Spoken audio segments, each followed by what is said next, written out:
Welcome into another episode of the PFF College Football Show. Max Chadwick alongside Dalton Wasserman here for our Week 2 grade release show, breaking down the 8 biggest games of Week 2. And Dalton, I was told that Week 2 of college football was a quote-unquote weak slate. Every time people say it's a weak slate of college football, that is always when the most chaos happens in college football, and we had a few chaotic results this weekend. Absolutely. I think a big theme was a lot of these teams, especially the favorites in these games, they took a big punch early in the game, and it was the ones that came back and kind of they were staggered. They got back on their feet, and they made plays when it mattered. Those are the ones that won these ball games, and I'll tell you, I mean, you just mentioned it. There are no weak slates in college football because it's still college football, and you just never know what happens. We said we had a bunch of coin flip games this week. That's exactly what we got, and a lot of them even with playoff ramifications possibly down the line. Absolutely. Yeah, there's a lot to break down. So they're going to break down these 8 games you see here right on this desk, go over our biggest standouts of the week, a brand new top 25 dropping for Week 3 too. It's a chaotic top 25 as it always is too.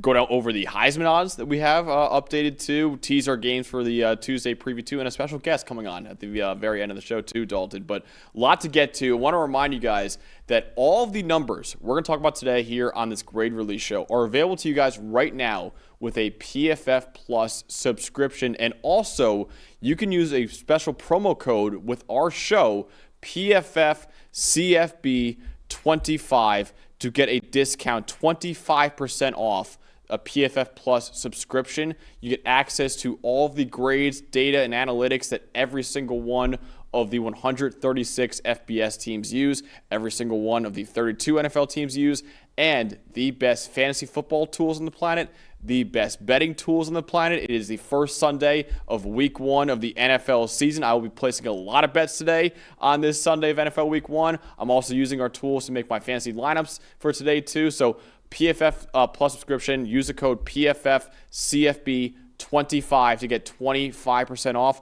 We are actually competing with other shows across the PFF network, Dalton.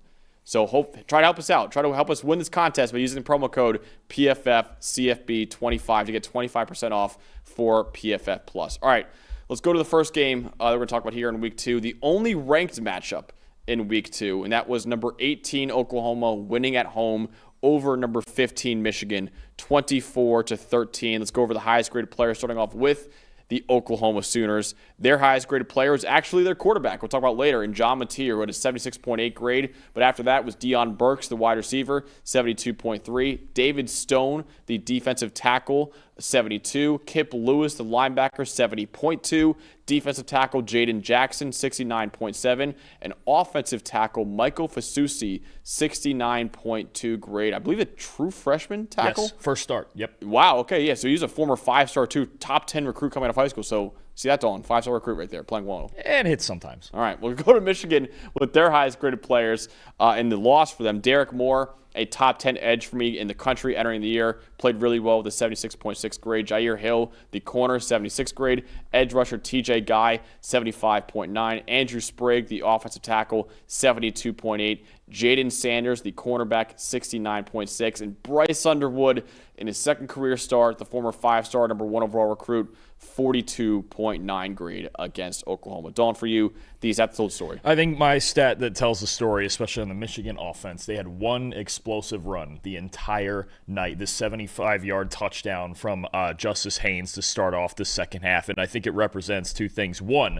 this Michigan team, and even though they have Bryce Underwood and there's a lot of hope, there's a lot of talent, obviously he has shown us flashes, even in this game, especially early, he's shown us flashes of elite talent. But this Michigan team will not win if they can't run the football. Even with Underwood as their quarterback, they are not built to drop back and throw it yet consistently on third and long situations and things like, especially against a defense this good on the road. One explosive run all night. If you take out that run, Michigan was 2.5 yards per carry. On the night, they had 6 yards before contact. If you take out that run, Haynes was untouched. It was a bad run fit by Oklahoma. 75 yards untouched for their only touchdown of the night. 6 yards before contact. The run blocking wasn't good enough. 49.7 run blocking grade. And what you get out of that also, when you only have the one explosive run, Bryce Underwood, and he didn't play well, right? But it's a great Oklahoma defense in Norman, right?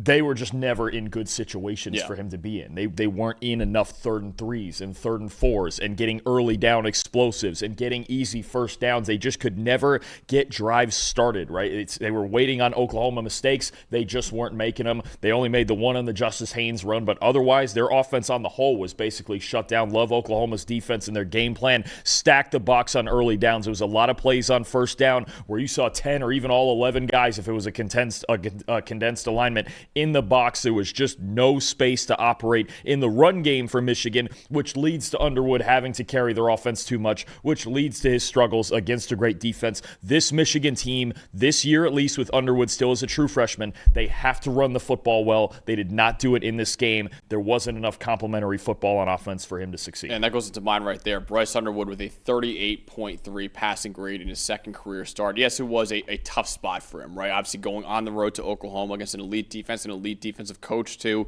and Brent Venables, but he only completed 37.5% of his passes for 142 yards and no touchdowns, 0 big-time throws, 1 turnover-worthy play. His average time to throw, I mentioned that before in the preview, this week it was 2.83 seconds. Not terrible, it's around average in the country, but the week before it was 2.24. So he wasn't as decisive in this game as he was in week 1 against New Mexico. Against the blitz, he had a 30 passing grade. I mentioned before in the preview how often Brent Venables loves to make quarterbacks uncomfortable with his blitzes. He made Bryce Underwood very uncomfortable in this game with his blitzes. He blitzed Bryce Underwood on 60% of his dropbacks in this game. Against the blitz, Underwood's average time to throw was 2.8 seconds. You have to get the ball out faster than that. Honestly, Bryce Underwood was just kind of going through his reads a little bit too slow in that one. So now, Dalton, in Brent Venables' career as a defensive coordinator at Clemson and at Oklahoma now as the head coach, only one quarterback has ever had above a 65 PFF grade as a true freshman against Brent Venables. That was actually Kendall Hinton back in the day. Guys like Jalen Hurts, guys like Sam Howell, guys like Bryce Underwood, very talented quarterbacks in college football, but all of them have been 65 or below against a Brent Venables defense. Now, listen, this is by no means an indictment on Bryce Underwood, on his long-term outlook. But this is saying right now, hey, he's an 18-year-old kid. I know he's got all this hype and all that, but give it time for him. This is not a guy I think is going to lead Michigan back to glory in his true freshman season. Give it time.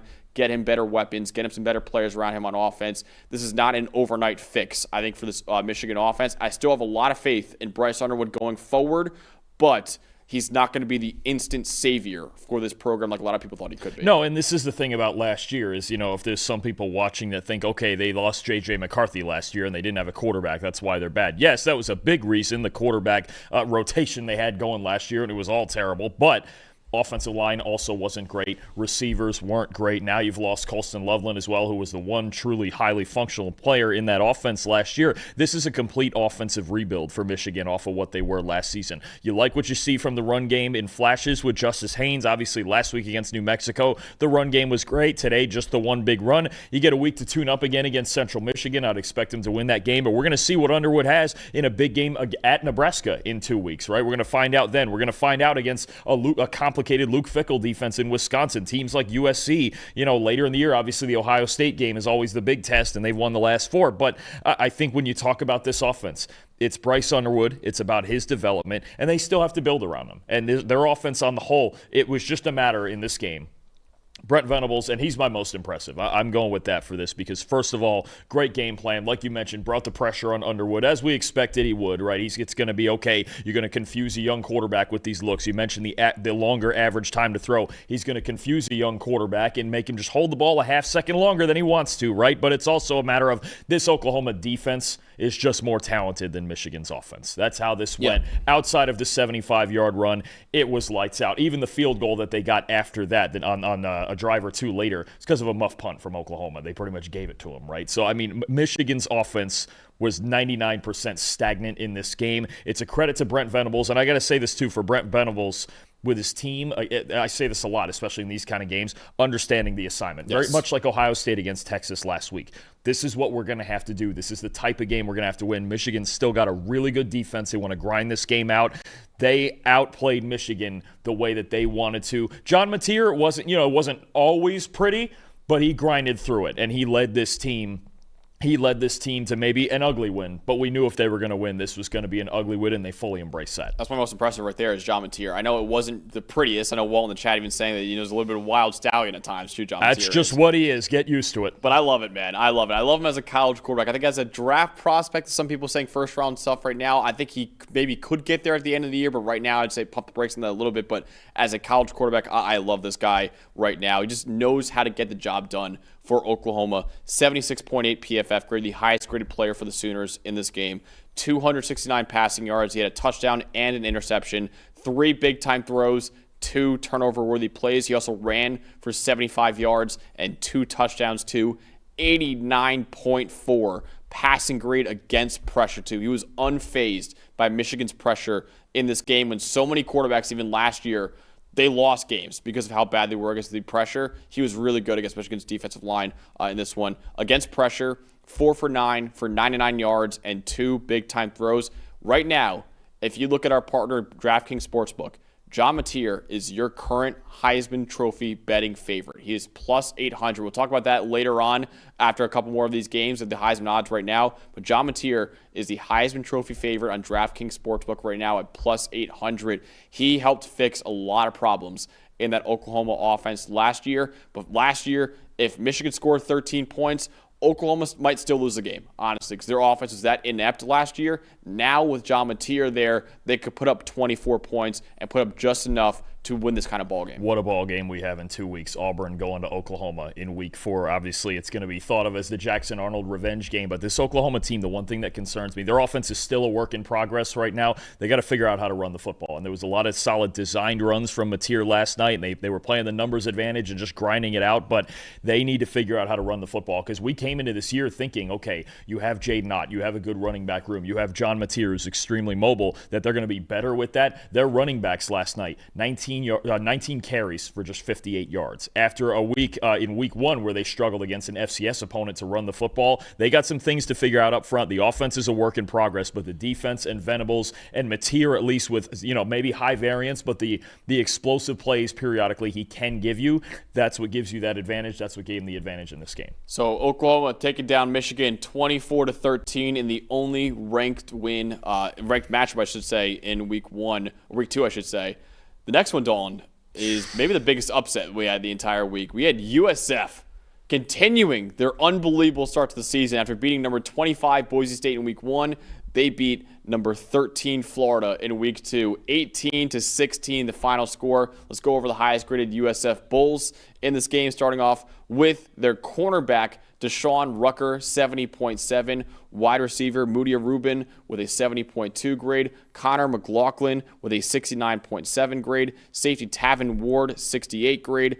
Running back Alvin Isaac, 65.1. And Byron Brown, the quarterback, with a 50.7 grade in the win for USF. Let's go over to Florida with their highest grade player, starting off with Jake Slaughter, 74 grade. Linebacker Jaden Robinson, also 74 grade. Devin Moore, also 74 grade. Aaron Gates, also 74 grade. Najee Harris, 73 grade. And then DJ Lagaway with a 65.9 grade in the loss for the Gators. Dawn, for you, what told the story in the biggest upset of week 2? Well, USF just kept punching, right? They just kept punching. They kept the game tight. It was 9-6 at halftime. Okay, they're still in it. Then they go up 13-9 with the big Keyshawn Singleton touchdown. Okay, clearly they're still in it. Then the safety, and then the Gators take the lead, and it was really about 2 things. USF's just staying in the ball game as long as humanly possible. And to me, this is the Gators and the lack of discipline in this football game. The penalties, 11 penalties for 103 yards. USF offensively got 4 first downs on Gator penalties, including the 2 big ones on the very last drive, a pass interference that got the drive started. And then let's just say it, because now we've seen it. I'm going to have to talk about it tomorrow on the NFL show too. What are we spitting on people for? What are we spitting on people for? Or you're costing yourself. I was going to spit on you for taking UConn over Syracuse for your upset. I know you were. And honestly, you screwed it. We'll talk about that later. Can I just throw some side, at least my logic to this? If you have a choice, if you're going to either spit on somebody or swing at them, just take a swing. Yeah. Make it worth your time. Like what are we? And the other here's defensive tackles too. And especially with 2 things. Every coach in the country has to have said, wow, Jalen Carter, why would you spit on somebody? You just got yourself ejected before the game started, right? 2 days before this game. The other thing, remember 2 years ago when Florida was playing Florida State? And they actually had Florida State on the undefeated Florida State, and they had them on. It was like 10-0 halfway through the second quarter. They got another stop on Tate Rodemaker in Florida State. I forget who it was. Somebody spit on a Florida State player, gave him 15 yards, and basically jump-started the rest of Florida State's win from Remember Marco Wilson throwing a shoe? Then there's the Marco Wilson shoe game. Yeah. I mean, it just embodies this entire loss for Florida with the penalties. They had 2 penalties on the same drive on offense in the second quarter, that took a touchdown off the board twice. They had a false start. They killed them in the red zone in the first quarter, held them to a field goal. You just can't, especially after we just watched USF absolutely whip Boise, a ranked team, the week before, right? So you go, this shouldn't be a trap game. It shouldn't be. You just watched this team beat a ranked team 34-7 that made the playoff last year, right? You should know if you watch this team, hey, they're at least pretty good. They're G5, they're in-state, they're 2 hours down the road in Tampa, down I-75. Yeah, they're little brother, okay, whatever. You got to come out and play disciplined football. And the Gators just didn't do that. From start to finish, this was the penalties all the way from the first quarter costing them points to the end of the game where 2 big penalties, 2 big 15s in a row, absolutely cost you the game. And USF only had to make 2 or 3 plays on that last drive to get in field goal range for a really good kicker in Nico Grammatica, by the way. But, I mean, the Gators now are in such a bad spot because of this. And a lot USF played well. Their defense is way better than it's been at any point under Alex Golesh the last 2 years. You know what? I mean, you probably know. The rest of Florida's schedule, 10 games. 8 of those 10 teams are currently ranked. Oh, we're gonna preview every Florida game basically the rest of the year. Pretty much. Yeah. And if they play this undisciplined, they're going to lose a lot of them. Yeah. 8 of those 10 teams are ranked. Mississippi State's probably going to get ranked. I would rank them right now. I would too after what they just did last night. We'll get there. And then Kentucky. You could have 9 ranked teams out of the next 10 games, and you just lost to USF because of penalties, and you can't finish drives, and just the level of frustration watching this from the Gators' end could not be higher. And credit, man, Alex Golesh and what he's doing with this USF team, because I'm telling you, their defense in his 2+ years has never looked this good. It never has. Really quickly, this upcoming week, add a top 5 team in LSU. Following week after that, add a top 5 team in Miami. Then after that, they have a bye week. Then they have a home game against a top 10 team in Texas. Then they are at number 19 Texas A&M. Then they host Mississippi State, who just pulled off a big upset over Arizona State. Probably should be ranked right now. Then Georgia. Then they're at Kentucky. Then they're at Ole Miss. Then they're hosting Tennessee. Then they host Florida State. I mean, this is it's a brutal schedule. But if you're a Florida team that neither of us picked to be in the SEC title game, but we know they're good, and if you're a Florida team that's looking to get to 10 wins in an at-large, and you just lost to USF on penalties and stupid things and spitting on people, and you just can't. Like, they're very talented, but they're not talented enough to make all of these mistakes and make the playoff. Yeah. They're already in massive trouble for their entire season because I don't care where they rank USF and what it looks like eventually. Oh, we'll show that later on the show. Just lost to USF at home. I want to give some credit to USF because in my preview, I talked about DJ Lagway and how he's one of the best deep ball throwers in college football, and that Florida's receiving core is really, really good too. And USF's secondary in the last few years under Alex Golesh has been struggling against deep balls.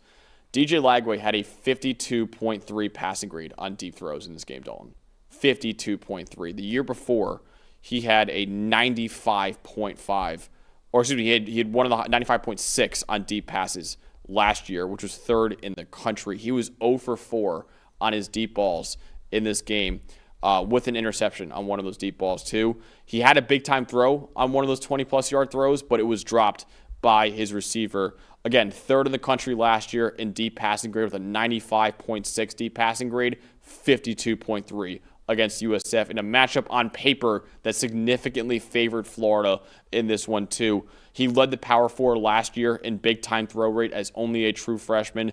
And the thing is, Florida's offensive line gave him clean pockets all day. Florida had a 95.5 pass blocking grade against USF. That's the best pass blocking grade we have ever seen from the Gators in the PFF college era, dating all the way back to 2014. So it's not like the USF defensive line, was pressuring him all night. He didn't have time to get to those deep balls. He had time. And the USF secondary, which I'm sure you're going to talk about right now, they held up back there in coverage. Even though DJ Lagway was very rarely under pressure in this game, USF still made him uncomfortable by making him be a conservative quarterback. He was only under pressure 3 times the entire day. Yeah. And that's with a very high blitz rate coming out. USF tried, and they just couldn't because Florida's off the top 10 offensive line in the country, right? He missed a few easy ones that could have made a difference. There was a drop touchdown in the first quarter on a flat route, good throw from Lagway. And that big-time throw you just mentioned, that would have sealed the game. And also that sequence, too, when the Gators got the ball back with 2:50-something on the clock, they threw it on first down. No clue why. When they were running the ball pretty well with Jaden Ball all day. Second down is what it is, 2nd and 8. You get to 3rd and 8, and they chuck up a slot fade, and he makes a perfect throw, and Vernell Brown drops it. I mean, it's just every bit, at every moment where Florida could have put USF away, they never did. And you mentioned the USF secondary. I'm going to give them most impressive. Look, the grades, it's not like some crazy 90 grade, and they had the 1 interception, which was big, obviously, but I think it's more to me about the improvement of this team, and we mentioned it.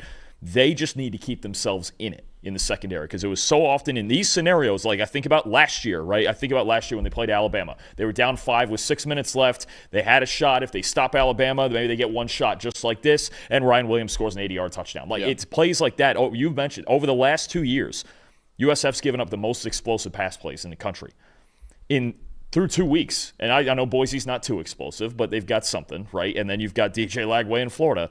12.5% explosive pass rate allowed. That's like right at the national average. So if this secondary is average, and I like this front 7, especially at linebacker with Mac Harris and Jalen Schuler, right?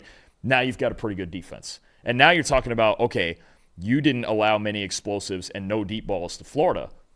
All right, now, well, first of all, we got to get to Carson Beck in Miami next week. That'll be a fun one. We'll talk about that. But then you get through the American and you go, if this USF defense is this real, they're a contender, and they're a playoff contender, no question. Absolutely. And then this secondary, you just got to credit just some of the guys here. You even see them in the top 5, Deshaun Rucker there, Tavin Ward. I mean, you've got a unit now that Todd Orlando has playing so much better than they did the last 2 years. If they keep that part up, and then, because look, Byram, was it great in this game? It wasn't. It was a grind. The game was 18-16 for a reason, right? It was ugly offensively on both sides. But USF in conference can get this offense rolling. Definitely. We've seen they just need Byron Brown healthy for all 12. Look at last week against Boise State. Absolutely. When they get it rolling and they get this tempo rolling, and now this year again, I said this last week. I'm gonna say it again with USF. The last couple years they had Sean Atkins. He was nice. He was a really good player, but he was a slot move the chains kind of guy. With Chaz Nimrod and with Keyshawn Singleton as 2 actual vertical receivers in this Tennessee Josh Heupel style offense, it's a different offense. They just need Byron Brown healthy for all 12 games, and they're a playoff contender. My most impressive has to be Alex Golesh, the head coach of USF right now. I don't think anyone in college football has been as impressive as USF through the first 2 weeks right now. They beat number 25. They beat the brakes off Boise State last week, who entered this year, I believe in DraftKings odds, like plus 180 to make the playoff. Boise State had, and they beat the brakes off them in week 1, 34-7. Week 2, they beat a top 15 team in Florida. So 2 ranked wins in the first 2 games for USF so far. They were underdogs by 17.5 points, I believe, was the final spread in this game, too. I tweeted it out, and I know it's very early, and people are like, oh, it's way too early to say that. USF right now, the clear favorite to be the Group of 5 playoff contender. It's a tough road. I mean, the only thing you look at is just how good the American is when you talk about Memphis and Tulane and Navy and UTSA is pretty. It is pretty stacked this year at the top of the American, but they have the capability of beating everybody. If you're beating Boise State like that and you're beating Florida like this, I know Memphis and Tulane are very good teams too. The USF right now is the clear favorite. Oh, sure, absolutely, especially with a win over Florida, but you got to play the games, and I'm not sure. I'm looking now to see which of those teams they play in the regular season. They are at Memphis. They are at Navy. They don't get Tulane in the regular season. So, I mean, there's going to be 2 big road games. We'll see where it goes. I mean, if they get UTSA at home, I mean, it's a stacked American, and they got to win some tough games, especially on the road. But no, this team is capable of whatever they want to be. Honestly. And even if they lose a game in the American and lose to Miami next week, I think a 10-2 with wins over Boise State and wins over Florida will get you in the playoff. I honestly think that right now too. So yeah, if they win, as long as they still win the conference. Yeah, that's what I'm saying. Yeah, then they'll be 11-2 at that point. Then you feel good about it. But I mean, it's the biggest win probably any Group of 5 team is going to have this year, and. Dare I say something crazy? They're going to be ranked this week, as they should be. You want my theory on this? You want something fun? If by some miracle, we'll pick the game on Tuesday. If by some miracle they walked into Miami and won next week, we like resumes around here, right? We're not just they should be the number 1 team in the country. There's an argument. If they somehow, by some, and I'm sure they'll be a 17, 18-point dog again next week, if for any reason they won that game next week, I think after week 3 they should be the number 1 team in the country.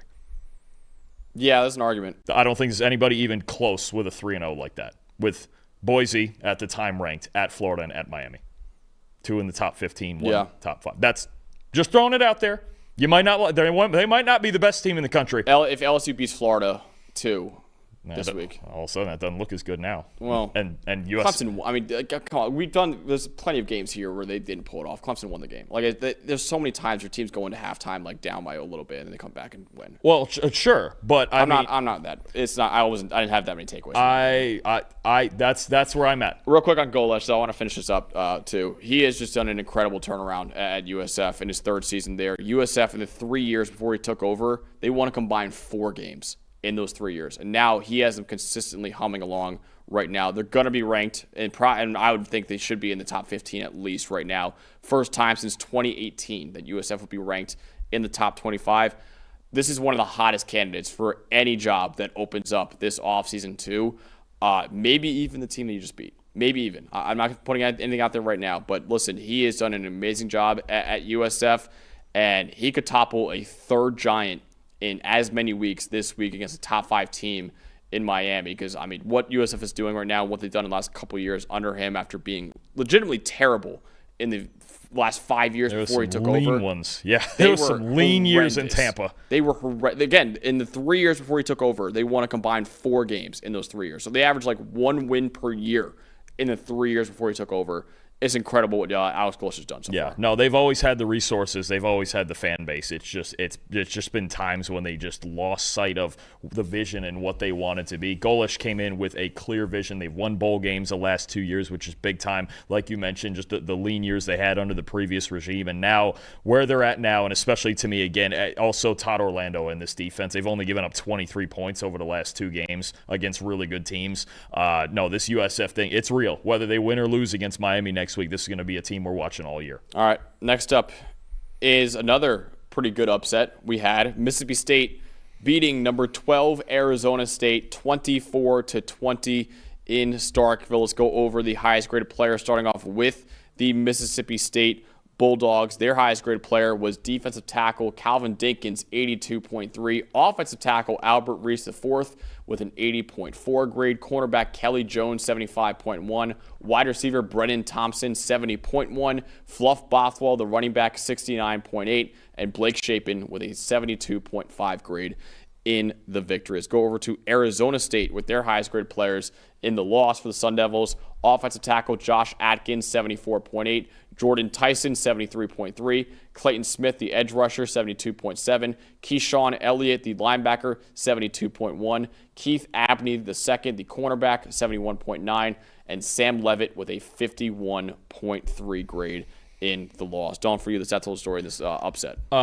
So a big one for me, Arizona State, 3 for 14 on 3rd down. When they had to have it, even when the game was tight and they had taken a lead in this game, 20-17, even the 3rd and 1 down on the goal line where they just got under center and ran it 3 times and still didn't get it. Credit Mississippi State's defense in those situations, but Arizona State lost this game a lot on 3rd down, 3 for 14. Sam Levitt, and he was not good at all in this game overall, but on 3rd down, 2 for 8, 18 yards, an interception, 43.5 passing grade. And the entire team, they had a sub 50 grade as a team on 3rd down in this game. Mississippi State, they won in big moments. And I think overall, for me, that's just one stat of many. And when I watched Arizona State's first game, and I'd been hearing recently Kenny Dillingham's comments about some of their practices and some of the effort level and just not being inspired in practice, I understood the concern. Remember when, on the surface we were like, man, they're only favored by, 6 or 7 in this game, and Mississippi State wasn't good last year. I understood the concern because I could just watching their offensive effort even last week against, was it Northern Arizona? It just wasn't right. Yeah. It wasn't. And even in this game, eventually they ran for 250 yards, which is obviously good. They ran for 350 on Mississippi State last year. If you told me they were running for 250 in this game, I figured they'd win. But their passing game, their offense, the entire structure of it is just gone from what it was last year. And I know so much of it, and you're going to mention it. It was so based around Cam Scadaboo, right? He was the engine, the heart and soul of the entire team. I get it. But it's not like they're not running the ball well. There's just something's not right. And you hate to get these flashbacks to their rival in Arizona last year. And I had more faith in this team because I thought the defense was better, and they kept their coach. Arizona last year got a new coach, and it messed with all of it. But this looks like that same offense where it was Fafita and McMillan, and maybe they run the ball, maybe they won't, probably not. But even then, Arizona State can. And it's just no... It just doesn't look right. Nothing about this offense looks right. And even when they're trailing or even tied in this game, like that last drive, all of a sudden they just have to get under center and hand the ball off with 2 tight ends on. They don't do that. Arizona State doesn't do that. The entire structure of their offense right now, it's just gone. And it looks like a mess, and Sam Leavitt looks like a mess. So this is dangerous territory for Arizona State. Their next 4 games are TCU, Baylor, Utah, and Texas Tech. That right now might be the 4 best teams. Baylor needs some help on defense, but that might be something close to the 4 best teams in the Big 12 by the end of it. And they got to play them the next 4 weeks. I don't know what Arizona State's going to do about this offense. Yeah, they need to figure it out fast. Maybe this is the wake-up call, and it's not a Big 12 game, so you can bounce back and figure it out. But the offense looks like a mess, and Sam Leavitt does not look like the same guy right now. He looks just like he tries to do everything out of structure right now. They had 14 receiving yards outside of Jordan Tyson in this game. I mentioned in the preview they need to find something else. And I know their number 2 receiver, Jalen Moss, has not played each of the first 2 games yet, the Fresno State transfer. So when he gets back from an injury, that should help out this offense a lot. But as of right now, Jordan Tyson is the only threat in the passing game for this offense. They run the ball pretty well, right? But you cannot just have Jordan Tyson make up all but 14 receiving yards in this one for you. It's just so predictable. And like Dalton just said, it's reminiscent of Arizona last year, where it was, okay, you have Tedder McMillan, sure. What else do you got? Now, at least Arizona State has a running game, because Arizona didn't have a running game last year. But outside of Malik Brown and Kanye Udo, they had over 100 rushing yards. Yeah, it was great for them. But outside of that, it was Jordan Tyson. It was nobody else in that passing game for Sam Leavitt. So far on the season, Jordan Tyson has now 62% of Sam Leavitt's passing yards. That is way too many. I know Jordan Tyson's a great player. He's probably going to be a first-round pick in the draft. That is way too much for one player to be accounting for in your passing game. He had 68 of Leavitt's 82 yards total in the game, too. Again, Jalen Moss has to come back from his injury. They need him back to come back from the injury because they have nothing else in the receiving core right now, and he probably will be the number 2 receiver when he gets back from his injury. Leavitt overall only had a 36.9 passing grade in this loss. That's about 20 points lower than anything that he had last year, too. So Arizona State, it feels a little like Arizona, at least in the passing game, where it's, okay, you have one great receiver, absolutely, a guy who could be winning a Blitnikoff Award this year. But outside of that, you got nothing else right now. And when Jalen Moss comes back, it'll help. But as of right now, it is worrisome in that Arizona State passing game. And somebody's got to have a long, hard conversation with Sam Leavitt because the decision-making is just a mess. This is not even the same guy we watched. You want proof? Last year, the entire season, right? 5 turnover-worthy plays. Yeah. He's got 4 through 2 games. And there's been some bad balls and some plays. He's bailing on clean pockets. This doesn't even look like the same guy as last year. Well, they're relying on him now. It's different than last year. It is. They're actually relying on him. It is, but even then last year, in the moments, like take even the Texas game, the playoff game, where he did have to carry them, it was fine. And you didn't see poor decisions and bad ball security. Right now, I don't know. He's trying to do this like Patrick Mahomes thing, And it's not going to work. Yeah. It's not going to work. They have to get back to running the fundamental parts of this offense. And this is another one. I think very much like Florida. This is a game, especially if you were thinking about an at-large, you couldn't lose this game. And their next 4, TCU, Baylor, Utah, Texas Tech. Even now, Mississippi State, we like them. They won a big game. They probably get ranked. We probably think all 4 of those teams are probably better than Mississippi State still.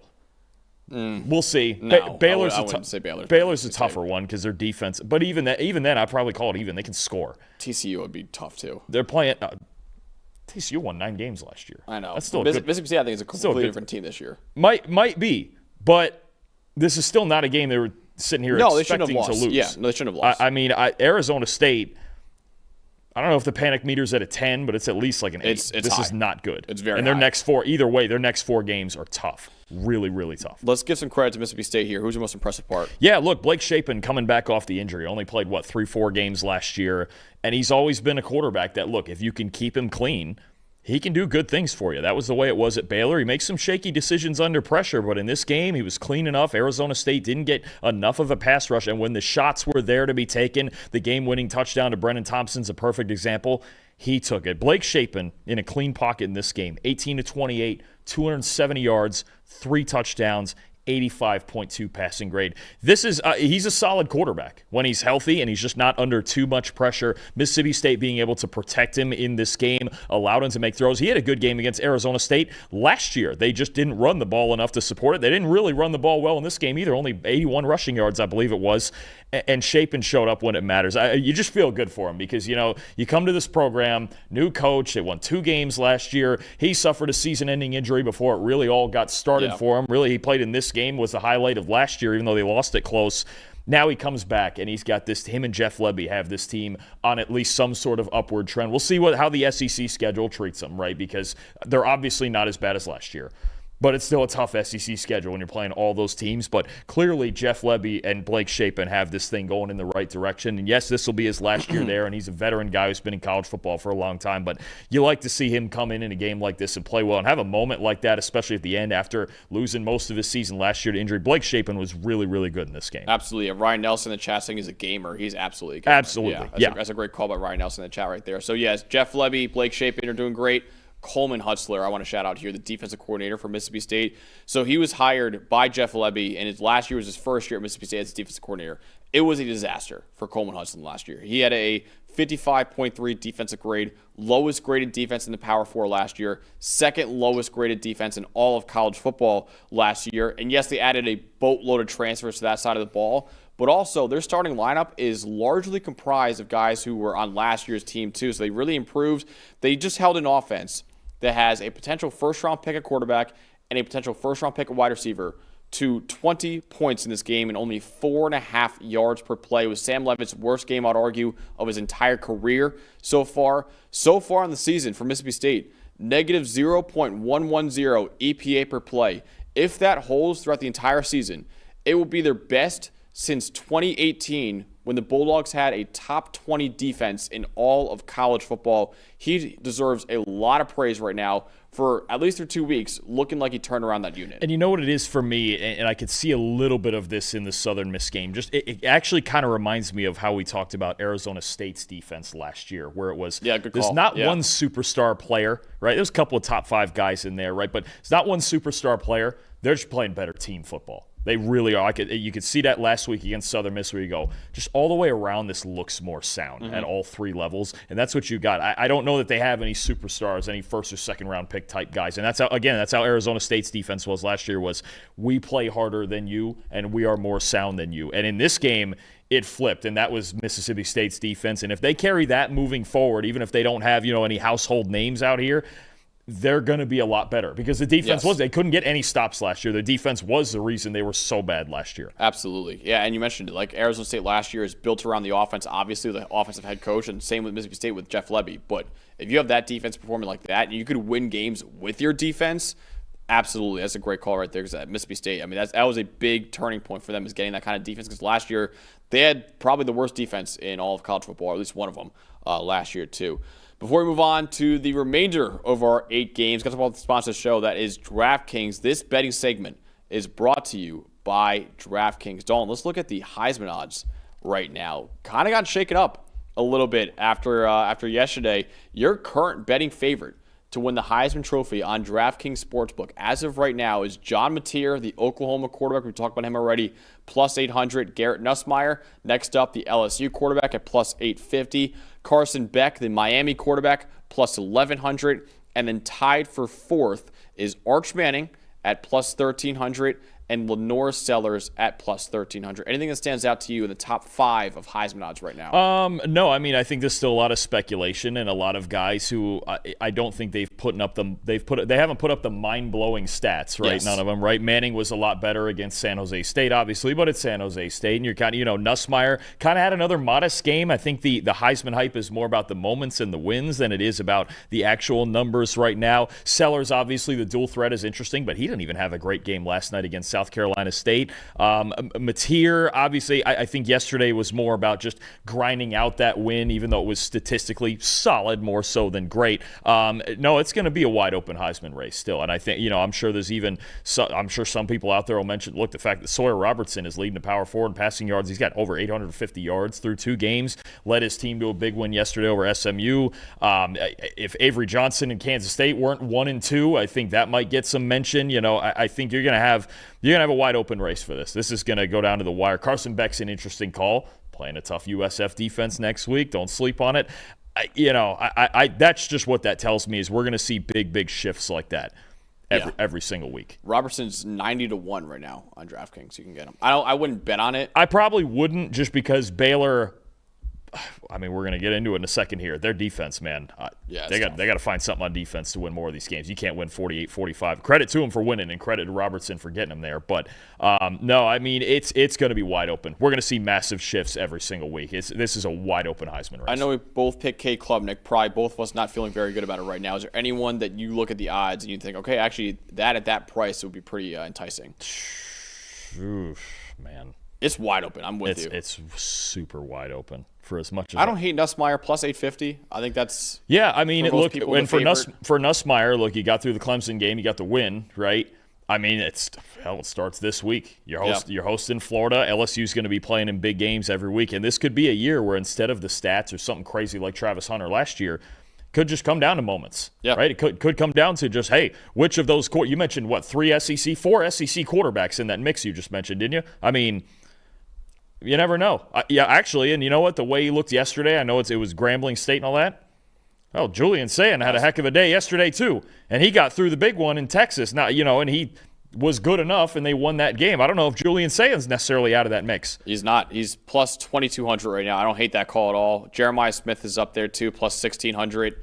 But I like Garrett Nussmeier. Actually, I like Carson Beck a little bit too, at plus 1,100. Well, that's fun. I think it's a now chance. With Clemson vulnerable. Yeah. Miami goes and messes around and wins the ACC, and Carson Beck's in everybody's good graces again, which he never should have been out of. Then you have an argument. You could nail your Heisman pick from last year if he wins it. That's a good call. See that? You're just a year early. You're never wrong, just early. I'm always a year early. I'm a year early to everything.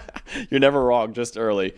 But the rivalries are real, the bands are loud, and the upsets, they're already shaking up the rankings. College football is rolling, and there's still time to turn your picks into big payouts with DraftKings Sportsbook. Think you know the game? Prove it every Saturday.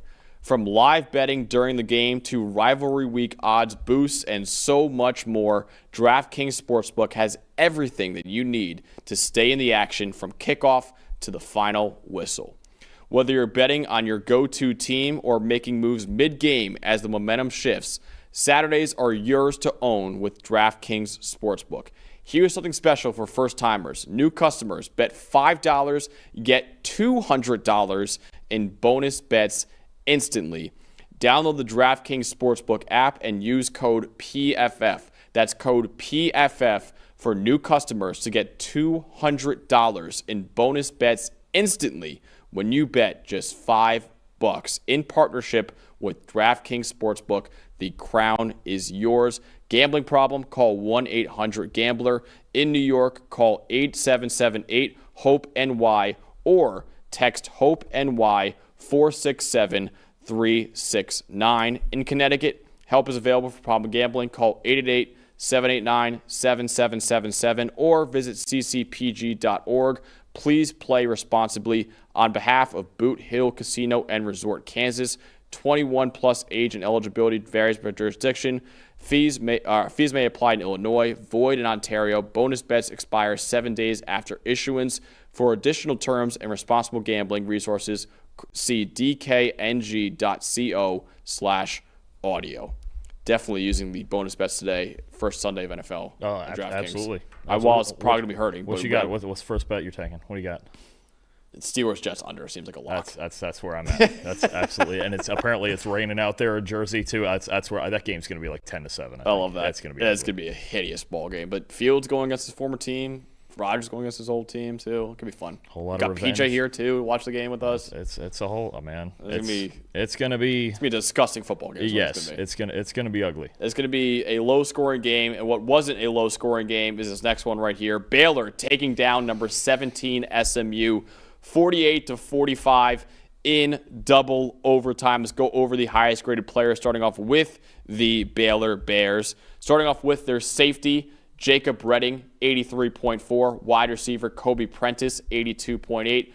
Center, Colton Siraki, 79.3. Tevin Williams, III, the cornerback, 74.8. Offensive guard, Omar Egbedion with a 74.3 grade. And then Sawyer Robertson with a 75.3 grade in the win for the Bears. Let's go over to SMU with their highest grade players in the loss. Offensive tackle, PJ Williams, 82.2. Edge rusher Cameron Robertson, 77.6. Linebacker Brandon Miazono with a 75.7 grade.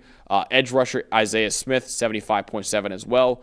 Wide receiver Romello Brinson, 75.5. And Kevin Jennings was a roller coaster in this game. He finishes with a 49.3 grade. Dalton, for you, that's that the whole story. This game just felt like it got to a point in the second half where Baylor just so badly needed this win.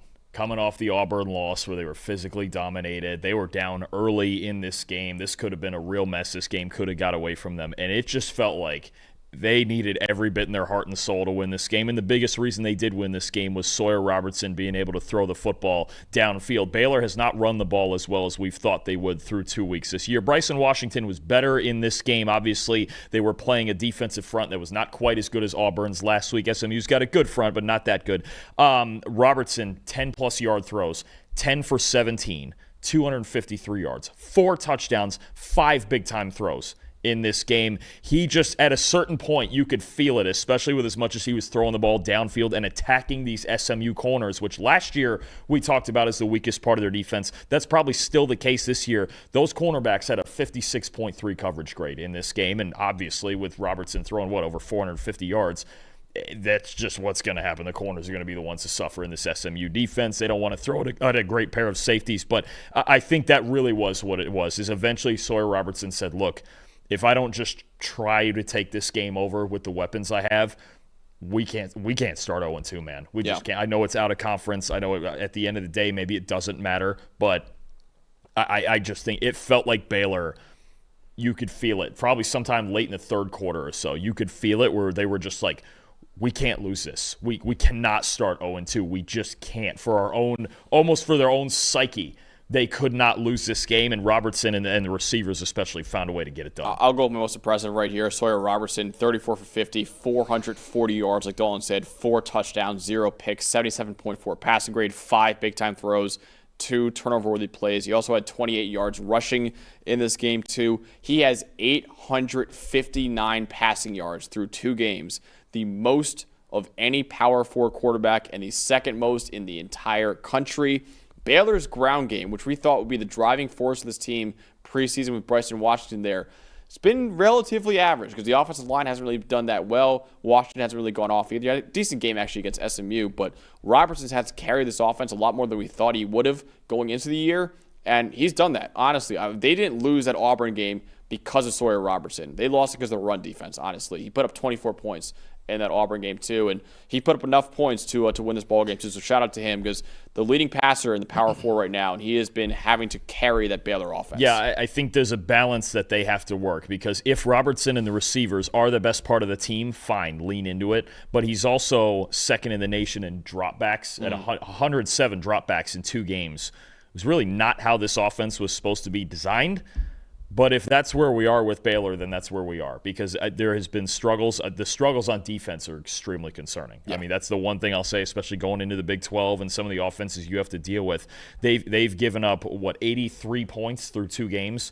That's not how you draw it up on defense. And I know it's 2 relative top 30 opponents, I know, but still. Right, but I mean, you're going to face more of them, right? You're going to face the good teams in the Big 12, and you can't give up 42 points a game in the Big 12 because you'll get in shootouts like this, and you get into coin flip games, and this is how you win or lose 50-50 games, and it comes down to the last play. They have to get better on defense, but it's a massive win because again, you could almost feel it watching where they were just like, holy hell, we can't be 0-2. We just can't. We cannot. We have to refuse to be 0-2. We can't start like this. So credit to them for finding a way to win, but they do need to get better if they're going to be at the top of the Big 12. The desperation, you're absolutely right. You could feel it with Baylor. And Dalton, my stat, Baylor had 0 seconds with the lead in this game, but they won the game.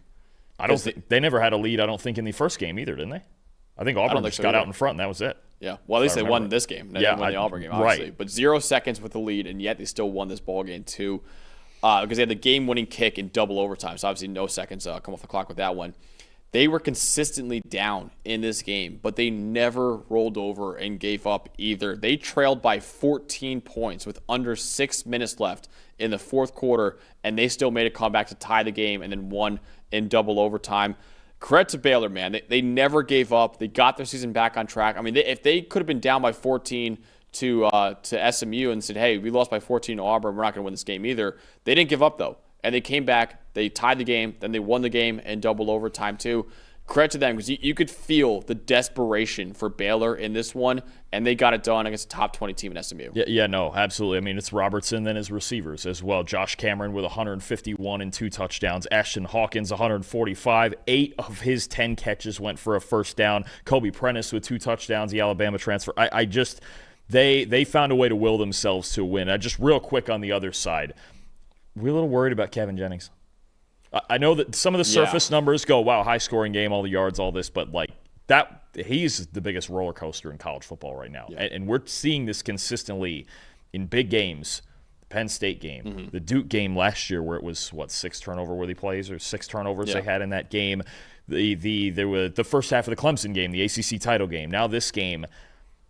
Some head-scratching plays, too. If Jennings has to carry them more this year because their defense isn't as good, they lost darn near their entire front 7. I don't love this. I don't love this. There's more tough games on their schedule. The roller coaster fact. When it's good, when you get good Kevin Jennings, with the highlights of Kevin Jennings, man, they're fun to watch. But I'm a little worried about the up and down nature that we see from him consistently in big games, and there's more big games coming. It was a roller coaster. His 75-yard touchdown pass was a turnover-worthy play. So the first one? It should have been picked off, but he got a 75-yard touchdown, which, again, is why we here at PFF exist, for that kind of play right there, too. But then you had the one where he went past the line of scrimmage by 4 yards and then still threw the ball, and he got obviously an illegal throwing the ball downfield penalty. He tripped on the ref after scrambling out of a pocket, too. It was just all over the place for him in this game. Now, the raw stats look decent for him, obviously, but you look under the hood, and it wasn't as pretty for Kevin Jennings. You can't do those types of things. And Baylor is a good team. They just got to figure some things out on defense. You can't do those types of things against good teams. And when they get in, I'm gonna look at the games right now that they're playing. But I mean, when you get in the ACC and their ACC schedule is not as easy as it was last year. They're at TCU in 2 weeks. Yeah, not easy. They've got Clemson. They've got Miami. They've got Louisville. You can't play the up and down roller coaster ball in the big games because there's at least 4 more of them coming, and you never know what surprises you along the way. They got to reel it in. He hasn't been great so far through 2 games, even though SMU scored a lot of points because they run a high tempo, and that's just kind of how it works with Rhett Lashley. But you can't have this roller coaster at quarterback. They've got to get better, and a lot of those habits look the same as last year. Yeah, I mean, my preview on Tuesday, I talked about how Kevin Jennings against 2 high defenses really was average, and Baylor ran too high at one of the highest rates in the country, and you saw some of the issues with Kevin Jennings in that game too. So coming up just short in double overtime, Baylor getting a major top 20 victory on the road too over SMU, 48-45. One game that scored 93 points to another scored 29 points total. The Iowa State Cyhawk win over Iowa, 16-13. Number 16 Iowa State comes out victorious over the highest graded player, starting off with the Cyclones. Their highest graded player was their safety. Marcus Neal Jr. has really been a great player for them so far this year, 80.6 grade. Tight end Gabe Burkle, 73.3. Running back Abu Sama III, 71.1. Linebacker Caleb Bacon, 70.5. Safety Jamison Patton, 69.6. And Rocco Beck, the quarterback, 68.8. Let's go over to Iowa with their highest graded players in the loss. Defensive tackle Jonah Pace, 76.7. Running back Jazian Patterson with a 74 grade. Jennings Dunker with a 72.9 grade, top 10 player in the draft, according to our lead draft analyst, Trevor Sikkema. Cornerback Zach Lutmer, 71.7. Offensive guard Bo Stevens, 70.9. And Mark Gronowski, the quarterback, 69.2. Dalton, for you, that's the whole story in this game. I think we just got exactly what we thought we were going to get. These two teams are always playing hard-fought defensive games because that's how this rivalry works. Iowa State's always got a good defense, and the way that they do it, Phil Parker and the Iowa defense, they're always really good. And 16-13 is a score that does not shock me in the least bit. And you look at especially what these two teams are good at, especially against each other, preventing explosive plays. Iowa had 6 on the day, 3 run and 3 pass. Iowa State had 4, 2 run and 2 pass. Only 2 plays in this entire game on either side went for at least 20 yards. 1 on each side. I mean, and I think there was only 1 over 25. So, I mean, we just got exactly what we thought we were going to get. Iowa at 3.4 yards per play. Iowa State at 4.1. Who's the better kicker? Kyle Conrarty, obviously, with more big field goals against Iowa, just like he had last year. I don't think there's anything we got in this game that we didn't expect. It was just a matter of who was going to win 16-13. Really, I mean, the big story. I mean, you're about to talk about the big story for Iowa here and the concerns moving forward. But I think as far as Iowa State, you just give them credit for winning these games the way that they need to win them. Yep. It's different from last year. It's not Higgins and Knoll. It's 12 personnel like we talked about in the preview. Burkle and Bramer are on the field constantly. It's a grind. Rocco, it's not as high flying this year, but I'll give Rocco credit. Like what I've seen with the ball security through 3 games. That's a big thing because you can't play these tight-knit games without better ball security than he had last year. I believe it was 20 turnover-worthy plays last year, right? So it's different for Iowa State. It's much more complimentary, and it's much more defensive and low-scoring, and it might stay like that all year. But against Iowa, that's what you're going to get into anyway. They're already aware of that. Now they've won, 3 out of 4 against Iowa? Yep. 3 out of 4. I mean, so I think we got exactly what we expected out of this game. And we got exactly what we expected out of the Iowa passing game, too, based on recent years. More of the same. Yeah, Mark Gronowski, so far through 2 games, has averaged 63.5 passing yards per game. 63.5. He was supposed to be the quarterback that comes into Iowa and changes all the narratives around the Iowa passing attack. He won the Walter Payton Award at South Dakota State in 2023. That's basically the FCS version of the Heisman Trophy. He won 2 FCS national titles at South Dakota State, too. He was a superstar at the FCS level. Comes up to Iowa, and through 2 games so far, it looks like another Iowa quarterback, honestly. Now, I think part of it is him. Part of it is a receiving core. The offensive line's been really good so far, too, but this passing game has just really, really struggled. He has now had fewer than 100 passing yards in both of Iowa's games. Just a 61.6 passing grade on the season, only a 53.5% completion rate on the season. His average time to throw, Dalton, is 3.46 seconds. That is the longest in all of college football. Iowa also has the 8th worst receiving grade in the country. So it's him not being accurate. It's the Iowa receivers not getting open down the field either. All around, this looks like the same old Iowa passing game that we've grown so accustomed to over the last few years. And even though you brought in a superstar FCS quarterback in Mark Gronowski, even he can't fix this Iowa passing game. I mean, there's a couple of problems. Obviously, you mentioned Gronowski. Obviously, he's helping a little bit in the run game. He's mobile enough to help there. But this team doesn't need to run the ball more. They need balance. We've said that forever. For as long as we've been doing this show, Iowa's not been a balanced offense. Jacob Gill, through 2 games, has 65 receiving yards. Nobody else has more than 15. And their sophomore receiver that they were hoping could eventually turn into a number 1 Reese Vandersee is yet to play a snap because of injuries. So that's the concern right now. Is this, yes, new quarterback comes up, South Dakota State, decorated career. This looks like same old Iowa. Yep. And same old Iowa in this version of the Big Ten that there's at least 5 or 6 really good defenses. And same old Iowa without a superstar tight end either. At least in past years, they say, okay, they have a first-round tight end at least. Yeah. They don't even have that. No, it's not good. I mean, you look at it in the Big Ten, just about every week, you're playing at least a pretty good defense, if not better than that. If you're one-dimensional, and it's not like they have Caleb Johnson this year. They're putting it together, obviously, with Patterson, with Xavier Williams, with Gronowski. They're going to be able to run the ball because you have maybe the best O-line in the country. Yeah. But if you can't throw it, you can't throw it. Yep. This is where you're at. You're going to be playing 16 to 13 every week. We've done this with them before, and through 2 weeks, it looks like nothing's changing. Poor Donnie in the chat's just going through it right now. He is just... I mean, it's tough. It's when it's like that every year.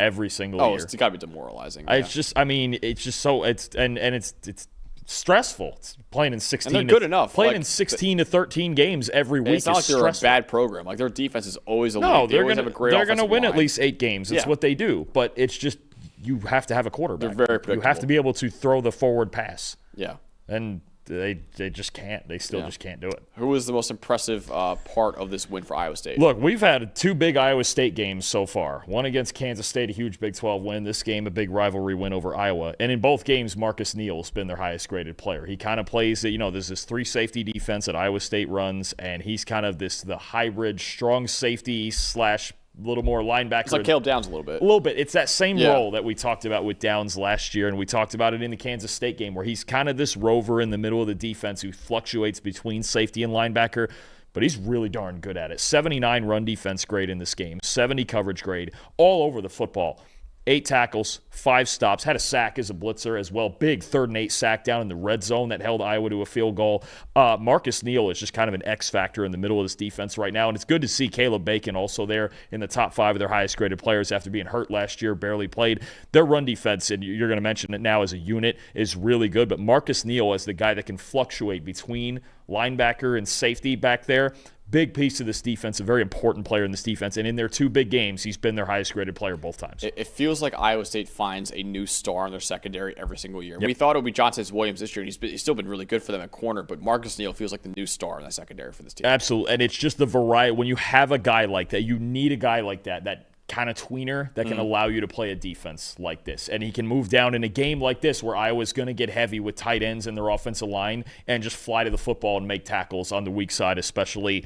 He's just a really good, versatile player that makes their both units, the secondary and the front 6, in their case, it's really a front 6. It makes both of those units better. And it allows, again, we talked about it with K-State in one style, but it allows you to run that 3-3 against heavy running. Think about the 2 teams that they've played, the run games, Kansas State and Iowa. In theory, you got 6 in the box and a 3-3 shouldn't work, but it's a guy like Marcus Neal that makes it work. So huge credit to him really for being their best player so far this season. He's a big part of my most impressive part. That is the Iowa State run defense. Once again, they shined in this one. Only 148 yards allowed to Iowa, who we said before in the preview, they're going to want to run the football. They know they can't win with Mark Gronowski being relied on as a passer in this game. Iowa only averaged 4.1 yards per carry. They had 16 run defense stops on 31 carries, so over half the carries Iowa had were negative plays for the offense. 6 defenders with 70-plus run defense grade on Iowa State's defense too.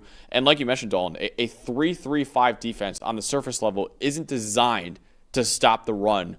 But that's precisely what they've done through 3 games so far. Against Kansas State, who wants to run the football, they stopped them there. Against South Dakota and against Iowa now. They have stopped this run games for all these teams. And Iowa has an elite offensive line too, and even they couldn't get through the Iowa State defense. This right now looks like one of the best defenses that we have in the Big 12, if not the best defense in the Big 12 right now. No, they're a problem. And as long as they can continue in their Big 12 games now to complement it enough on offense. They're still finding it. They're trying to find it at wide receiver. It's a tight end-centric offense. You still have Sama and Hansen in the backfield. And again, to his credit, I think a big story right now for Iowa State is Rocco Beck's ball security. And last year that was a concern, right? And they were a more high-flying offense. But you look at him through 2 games this year, and you look at the type of football that they're playing. He has 1 turnover-worthy play in 3 games. That's phenomenal. For Rocco Beck and the type of football they're going to have to play, it has to be more efficient. It has to be more complementary, right? You're not going to see him go out there. He's averaging less than 200 yards a game through the air. You're not going to see him this year go out and just tear it up through the air like he did last year with Higgins and Knoll. Yeah. It's going to be different. There's going to be moments where he's got to make big throws. There was one or two in this game. But understanding the assignment of, okay, our defense is great. I got two good backs. We're going to be playing in more low-scoring games this year. It's not going to be all the 38 to 35s they played last year. Matt Campbell getting Rocco and getting his team to understand what brand of football they're playing this year is going to keep them in Big 12 contention. So apologies to Donnie, but Iowa losing to Iowa State. Number 16 Iowa State, 16-13, and quite a resume Iowa State's building through 3 weeks so far. Been a pretty impressive team so far. It's two phenomenal wins. It really is. Even South Dakota was a semifinalist in the FCS last year. Yeah, no, they're building it right now, big time. I mean, you talk about we've been mentioning a lot of Utah. We're going to get into Texas Tech pretty soon. TCU obviously with a big Week 1 win, and now they're 2-0. Baylor but Iowa State, they're going to be in it. They're going to be in the mix, no question, especially with this defense. All right, let's go to another team that won in the top 20 yesterday. That is number 11 Illinois beating Duke 45-19. Let's go over the highest graded players, starting off with the Illinois Fighting Illini. Their highest graded players was their wide receiver Hank Beatty, 85.2. Defensive tackle James Thompson Jr., 79.1. Safety Matthew Bailey, 75.2. Linebacker Malachi Hood, 73.2. Cornerback Caleb Patterson, 71.8. And their quarterback Luke Altmaier, 75.6. Go over to Duke with their highest grade players in the loss, starting off with edge rusher Vincent Anthony Jr., 76.5. Andrew Anthony, the wide receiver, 76.3. Nick Morris Jr., the linebacker, 73.2. And a couple defensive tackles here, Josiah Green, 69.9. And Preston Watson, 68.9. And then Darian Mensah, 63.1 grade in the loss. Dawn, for you, what told the story? Honestly, I think what you have down is what really tells the story. I think you should go first on this one. So, listen, they lost by 26 points. I get it. And I know a lot of Illinois fans are rightfully so going to be in our comment section and be like, I told you so, you shouldn't have picked Duke and all that. And you're right, we messed up on this one. Duke has to feel like we just gave this ball game away, or at least gave a chance to win this ball game away. Because Illinois, and credit to Illinois for this too, Duke made mistake after mistake after mistake after mistake. And Illinois said, all right, you know what? You're going to keep making mistakes? We're going to take advantage of it. Unlike Colorado in the Georgia Tech game where they couldn't take advantage of it, Illinois scored 35 points off of Duke mistakes in this game. And Duke lost this game by 26 points. Duke had 5 turnovers in this game. One of them was a muffed punt deep in their own territory that set up Illinois' first touchdown of the game. Darian Mensah fumbled in the red zone late in the first half too. They also had on a punt, they had 2 number 8s on the field on punt return. That gave Illinois a first down, and they scored a touchdown on that drive too to take a 21-13 lead in the third quarter. So again, credit to Illinois for taking advantage of all of these bad mistakes by Duke in this game. 28 points off of 5 turnovers. But again, Duke has to feel like, yeah, we lost by 26 points, and on the surface level, it looks like we got blown out in this game. Yeah, they did at the very end. But they have to feel like, man, we had a shot to win this ball game, and we kept shooting ourselves in the foot time after time after time again. Duke now, through 2 games against Elon and Illinois, they have 6 turnovers, no takeaways. You can't do that. You can't be losing a turnover battle by 6 against Elon, and then obviously Illinois is a great team too. But again, it looks like a bludgeoning by Illinois on the surface level, but Duke really just had so many mistakes in this game that lost the game. The first domino was the muff punt, right? I mean, when you talk about Quayshawn Brown and that muff punt, and where that game was at that moment, it was a fistfight defensive game where the Manny Diaz's play calls, the blitzes, everything was working. They had Altmaier on his heels a little bit. They did get in this kind of ugly defensive game that we thought we were going to get, but in those games, you're right. When you do have 5 turnovers and you have huge back-breaking mistakes, penalties, things like you mentioned, the 2 players with the same number that gave Illinois the ball back and they went down and scored. Illinois, when you have a veteran team like that, especially, they're going to know how and when to take advantage of those things. And I think this really is, this one. I think it's Bill Belichick used to say it.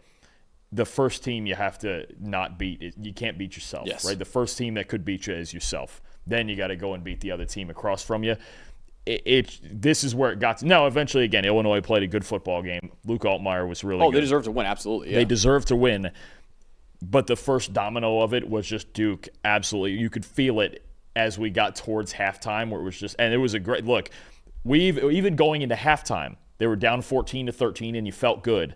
And you're like, okay, if they quit screwing around, Duke can win this game. And they never stop screwing around. And they just never stop making mistakes. They just, I mean, you talk. We said yesterday, you were like, man, they keep shooting themselves in the foot. And I said to you, they've blown their whole leg off. Yeah, it's gone. You can't make this many mistakes when you're trying to upset a top 15 team in the country, especially one with so many veterans. We talk about with Illinois, because this Illinois team, the one thing they're going to be good with so much experience coming back, is situations like this. Yes. Right. The other thing I'm going to get to, and this is where Luke Altmaier comes into play for me, he was on his heels when Manny Diaz and the blitzing got home. In Illinois, their offensive line was not great in this game. Manny Diaz was winning the battle. Illinois had a 36.8 pass blocking grade in this game. But Luke Altmaier, when he was clean, the 55% of the time or so he was clean, took big time advantage. 15-19, 3 touchdowns, 83.9 passing grade. There was even 2 drops in there, an adjusted completion percentage of almost 90%, and a 2.13 average time to throw. Remember last week I talked about Garrett Nussmeier and LSU, right? If you won't be protected, if your offensive line can't protect you, protect yourself. Luke Altmaier did exactly that. Maybe we'll just get a quarterback every week where we do this, where it's like, hey, just protect yourself, man. Yeah. Get rid of the football. Get it to the right place. Altmaier did the exact same thing that Garrett Nussmeier did against Clemson last week. He deserves a ton of credit for that because Manny Diaz, the blitzes were winning the battle. They were getting home. Duke's mistakes took him out of this game. Altmaier took full advantage when he did have time, or he got rid of it quickly enough to have time to just get it to the right spot. And we have some people in the chat. I saw a comment earlier saying, bringing up the Manny Diaz 2023 game in the preview was so stupid. It wasn't stupid, and I'll tell you why. Because in the broadcast zone, they said Illinois went back and they watched that game in 2023 against Penn State, and they said, okay, what was he doing in this game? And they got, 4 sacks in the first half in a tight game. They got a 45% pressure rate for the game. That's ideal. That's every bit of what you want. It's not Manny Diaz, and especially the defensive play calling, did not lose in this game. Mm-mm. No, it was a problem. They had a 36 pass blocking grade. He was winning the battle, and a veteran quarterback made plays over it, which is going to happen, right? He's a third-year starter now. And you've got a team that just their offense just again, like you said, it shot them in the foot too much. Well, my point is that they said before, like again, they watched that game back. So bringing up that game was something that was worth mentioning. And also, Luke Altmaier watched that game back and he found answers. He could not find answers 2 years ago. He could not find answers last year either against the blitz either. They struggled against the blitz last year too. This is 2023. This game, he found answers. And credit to him. My most impressive is Luke Altmaier, too. 76.5 passing grade, almost 300 yards, 3 touchdowns, no picks. His average time to throw overall was 2.37 seconds. And you mentioned it. The Illinois offensive line was really bad in this game. But he knew this was the type of game he had to play in order to win this kind of ball game. And he did it. He got rid of the ball quickly to his playmakers, and he won this game for Illinois. And the veteran leadership, okay, especially at quarterback, big deal. Now we look at Darian Mensah, who, yes, started last year as a redshirt freshman at Tulane G5 level. What happens in this game, his first real Power 5 game here against Duke? He gets blitzed 60% of the time, and he didn't have the answer for it. He had 2 turnover-worthy plays under pressure. He had the 28 passing game under pressure. This game was going to come down to, in part, which quarterback could deal with pressure. Very much, again, it felt very much like LSU Clemson to me. Which quarterback had the answer for pressure? Nussmeier. Nussmeier won the game. Same thing with Altmaier in this game. Fantastic job on his part. Illinois defense obviously applying pressure like they always do. They're always very aggressive. Forced Duke into mistakes. Duke made way too many mistakes to even have a chance to win this game. And again, they got to halftime and we went, okay, breathe. And it just never happened. So credit to Illinois. Big-time road win against a very good team. Walt in the chat saying the legend of Hank Beatty continues, and that's your most impressive part of this game, right? Yeah. I mean, you talk about a guy. You talk about, we've talked a lot about Illinois and somebody in the receiving corps having to step up, right? Because they didn't run the football well in this game either. This was really on the passing game, and the biggest run of the day was Hank Beatty on the Wildcat run, the 25-yard touchdown. He had 113 yards across 7 catches, 4 first downs there. I mean, just they needed somebody, right? Because they lost Bryant and they lost Franklin. If Hank Beatty's the guy that's going to step up and be that guy, you have a different Illinois team. Because I think you and I would agree, wide receiver is probably the biggest question on this team walking into this year with the 2 big guys gone. Now you might have some answers. You also still have Hudson Clement. Now you have Beatty emerging, and he emerged in this game against a really good team in the slot. I think that's a big development. If they could just have one guy who could play like this most weeks, now we start talking about Illinois maybe in that fringy playoff race too. It's a tough Big Ten, but that's the one big question was wide receiver. Beatty was really impressive in this game. Absolutely. Shout out Illinois for beating Duke and taking advantage of all the Duke mistakes in this game, 45-19, what could be a major win for Illinois later on in when we get to the playoff talk later on in the season. We still have a couple more games here on this review, and then, of course, our standouts of the week, our top 25 as well, and, of course, previewing our Tuesday show. But before we get to all of that, I got to talk about the sponsor of the show. That is ZipRecruiter.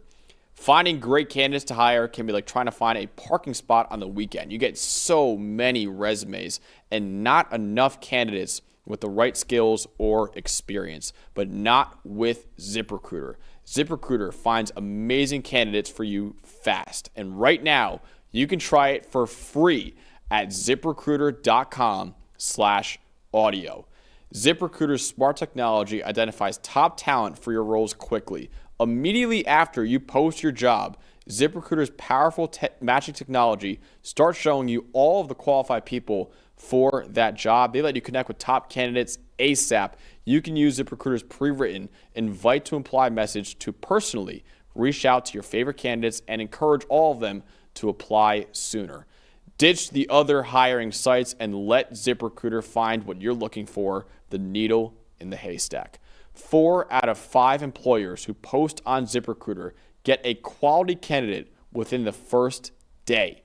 Try it for free at this exclusive web address, ZipRecruiter.com/audio. Again, ZipRecruiter.com/audio. ZipRecruiter, the smartest way to hire.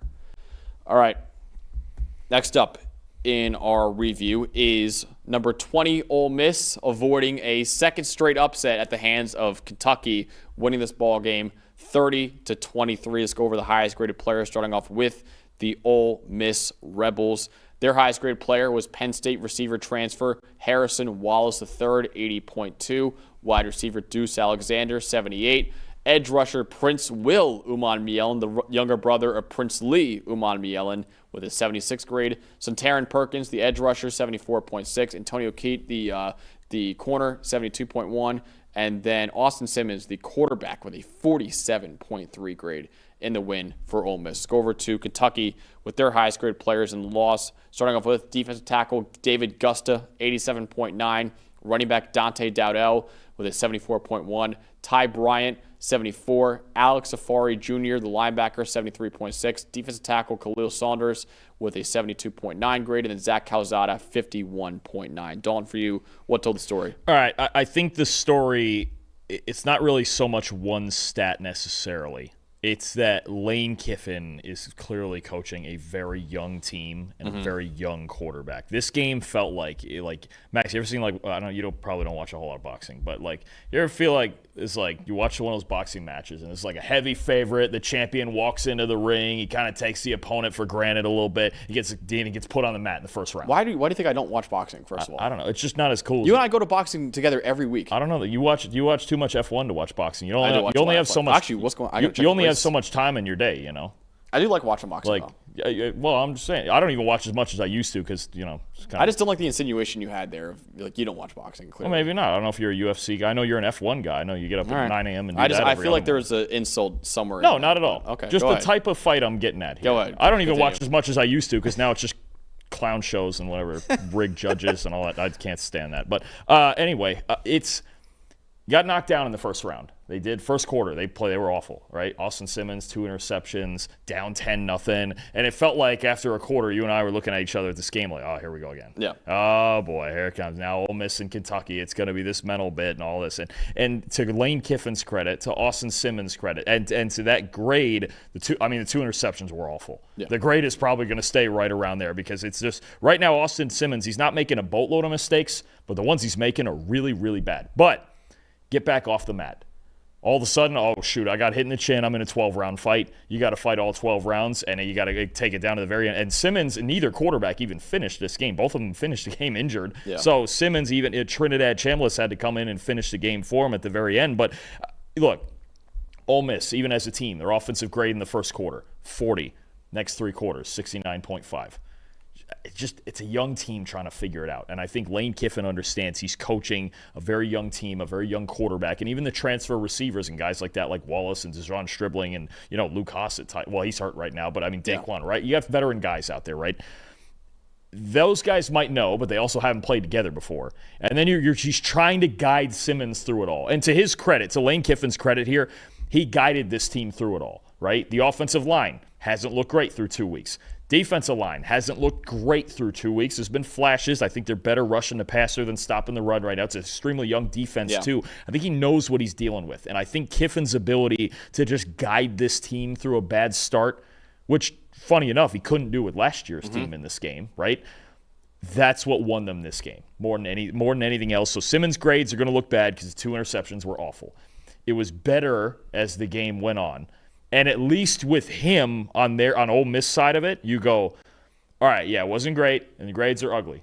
Still only a second career start. We have to remember this with Austin Simmons. I know he had the big moment of the one drive against Georgia last year, but that's basically the only big playing time he's had before this year. And this was his first SEC start on the road against a solid defense, right? Kentucky defensively is always pretty good.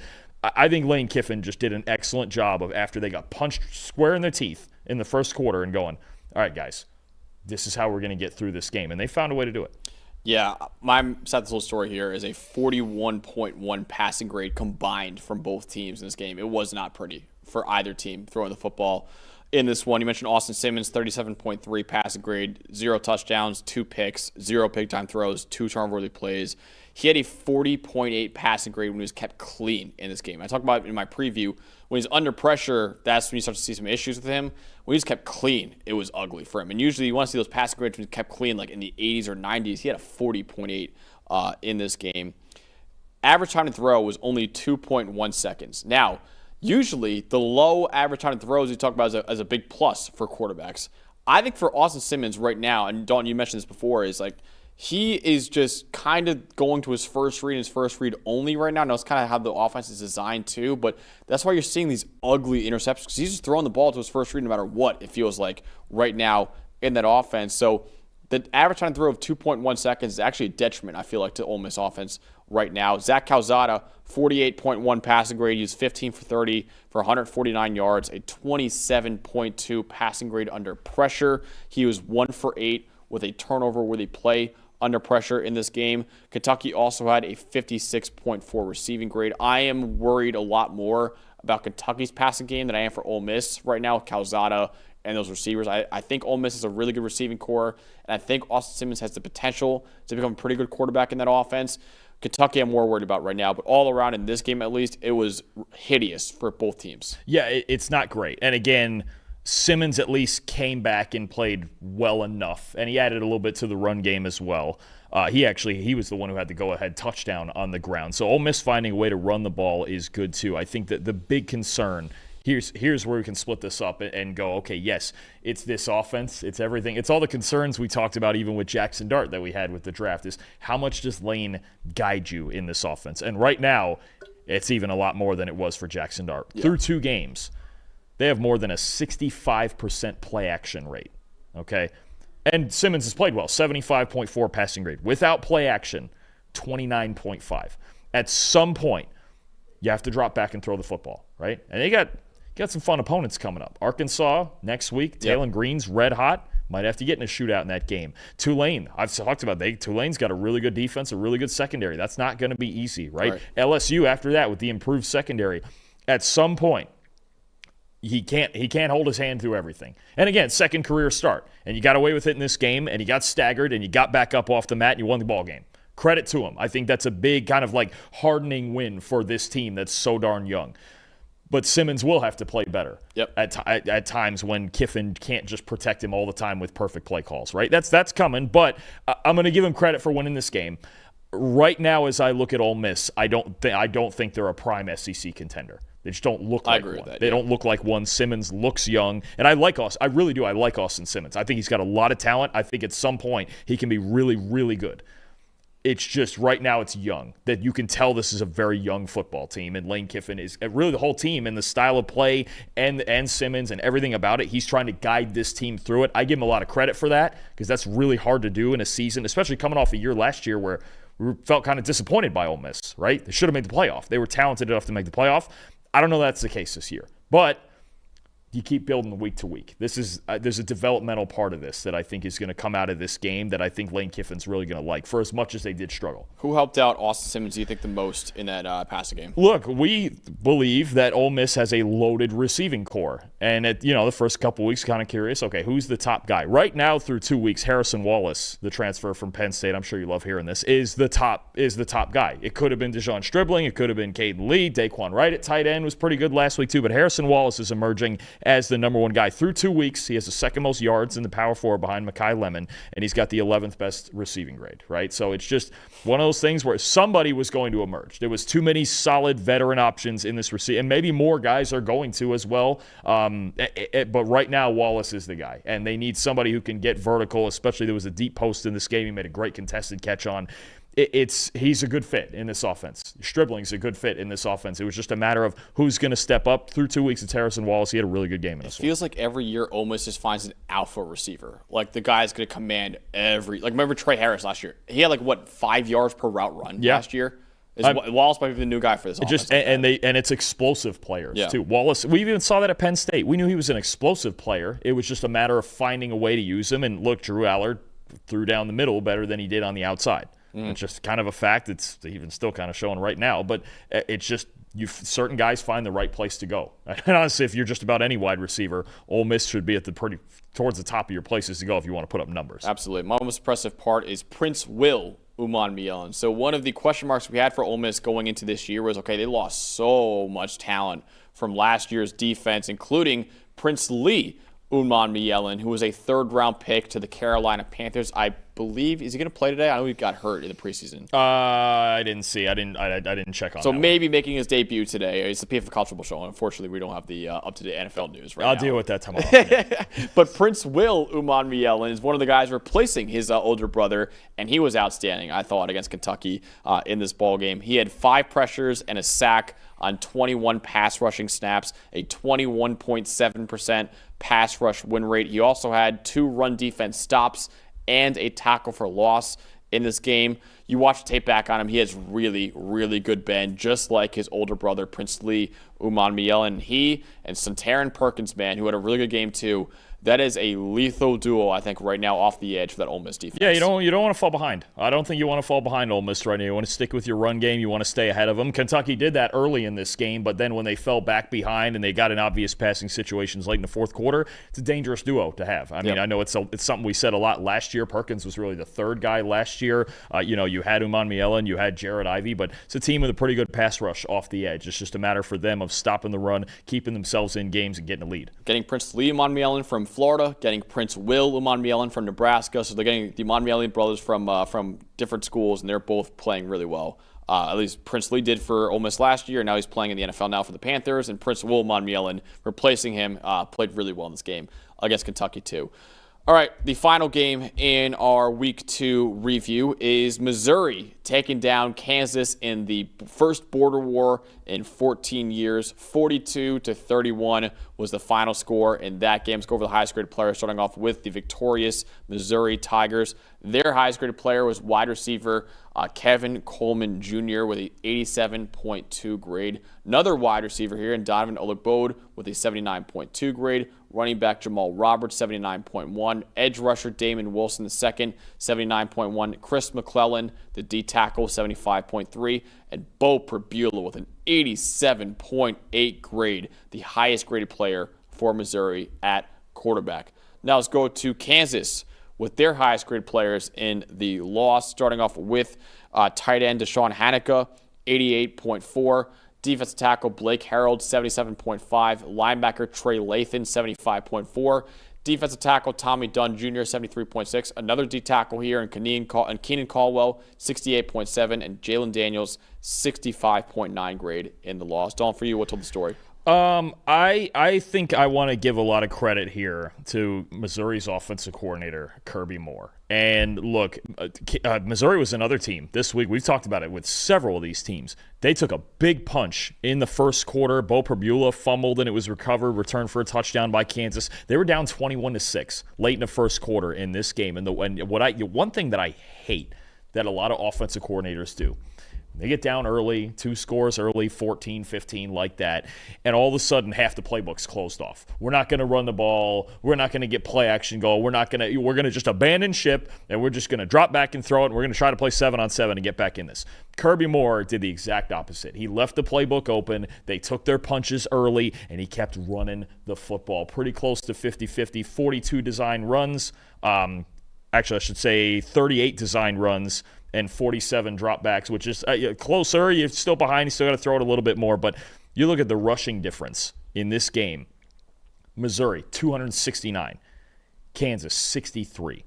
Kansas was the team ahead in this game early. They were ahead 21-6 early. Rushing grades, 72.1 for Missouri. Part of that's even dragged down because of fumbles. Kansas, 63.2. Missed tackles forced. You want this? A difference in the backs and the runners in this game? Kansas had 3. Missouri had 17. For 17, I believe Jamal Roberts had 12 of them. So, I mean, you're talking about, I just love what Missouri did. Yes, they took it on the chin, just like I just talked about with Ole Miss. They took it on the chin, but they didn't abandon the playbook. And this offense, with Ahmad Hardy, with Jamal Roberts, with Bo Pribula as a rushing threat, a big-time rushing threat himself, this offense looks more like it did 2 years ago when they had Cody Schrader, when they had Luther Burden having his best year, right? And all the weapons. They've got weapons on the outside. Love Kevin Coleman. Love Marquise Johnson. I like that he's getting involved in this offense. Brett Norfleet with some underneath stuff. But I think the biggest thing is that when this Missouri offense was great 2 years ago, that balance. Good call. Last year they didn't have balance. They looked like and Nate Noel was a good back, but it just something about not having Cody Schrader back there. They lost the balance in this, and they felt the need to let Brady Cook try to carry him. That's not the case this year. It's almost better that they have a younger quarterback, that they know they don't want to carry him, because Bo's playing great football right now. He's playing spectacular football, air and ground, doesn't matter. But the fact that they come out in this game and they run for over 250 yards, this is a dynamic team in the backfield right now with 3 different really good threats. I love that comp to the 2 years ago offense, because that offense was unbelievable in their surprise 10-win season that year, and that really tells a story for me here too. 82.2 offensive grade for Missouri in this game. For the second straight week, this offense is firing on all cylinders right now. They only had 1 game last year with an offensive grade that good, and that was against Mississippi State, which we mentioned before had the worst defense in the Power 4 last year. It is the third highest graded game by Missouri's offense in the PFF college era, only behind Mississippi State last year, and 2 games against Vanderbilt in 2023 and 2021 against a Power 4 opponent, I should say. So only 3 games total against a Power 4 team where it's been higher than 82.2. It was against 2 games against Vanderbilt and a game against Mississippi State. So this is a really good performance by Missouri's offense in this one. Everything was above a 70 grade. Passing grade, rushing, receiving, pass blocking, except for run blocking. It was the only one that wasn't above a 70 in this game. They had 567 yards of total offense, 6.6 yards per play, 6.3 yards per carry, 8.6 yards per pass too. This Missouri offense looks lethal right now, and I'm really, really encouraged by the development of Bo Pribula, which I'll talk about in a little bit, and the running backs too were outstanding in this game too. I'm loving what I'm seeing right now from this Missouri offense. Bo Pribula is 3rd in the nation in completion percentage. He's 2nd in the nation with a 93.3 passing grade. And look, you knew he was a dynamic rushing threat. I mean, the way they used him at Penn State, obviously the wildcat read option kind of wild card role in that offense. It was a change up from Drew Aller's style, but the way he's throwing the football right now, that's really encouraging to see. I think we never expected him to throw the ball this well. This is fantastic what Missouri is getting out of Bo Prabula right now. And again, the balance in their offense is great, but man, what he's bringing with his arm is awesome. He's my most impressive by a mile in this one, because we and everyone else seem to enter 2025 with major questions on whether or not he could be a starting caliber passer, or if he's more of like what he was at Penn State, which is kind of like a wildcat type of quarterback. He had 0 starts his career entering Missouri, with only 56 career passing attempts entering Missouri. So far, he's shown he's more than capable as a passer. 91.9 passing grade against Kansas, 30 for 39, 334 yards, 3 touchdowns, 3 big-time throws, 1 turnover-worthy play, 83.8% adjusted completion rate, and like Dalton, you just mentioned it, 93.3 passing grade, second best in the country, only behind Eli's guy, Joey Aguilar, right now. Yeah, no, and Aguilar's tearing it up too. But Bo, if Missouri's offense is going to operate like this, because again, this looks like the 2023 version, we start having different conversations. And we've mentioned the weird schedule thing where 8 of their first 10 games are at home. It gets real interesting. A couple weeks here, they got South Carolina coming in, and there might be some people out there that just go, I have Lenora Sellers, and South Carolina looks really good, so and this and that, and I go, yeah, easy now.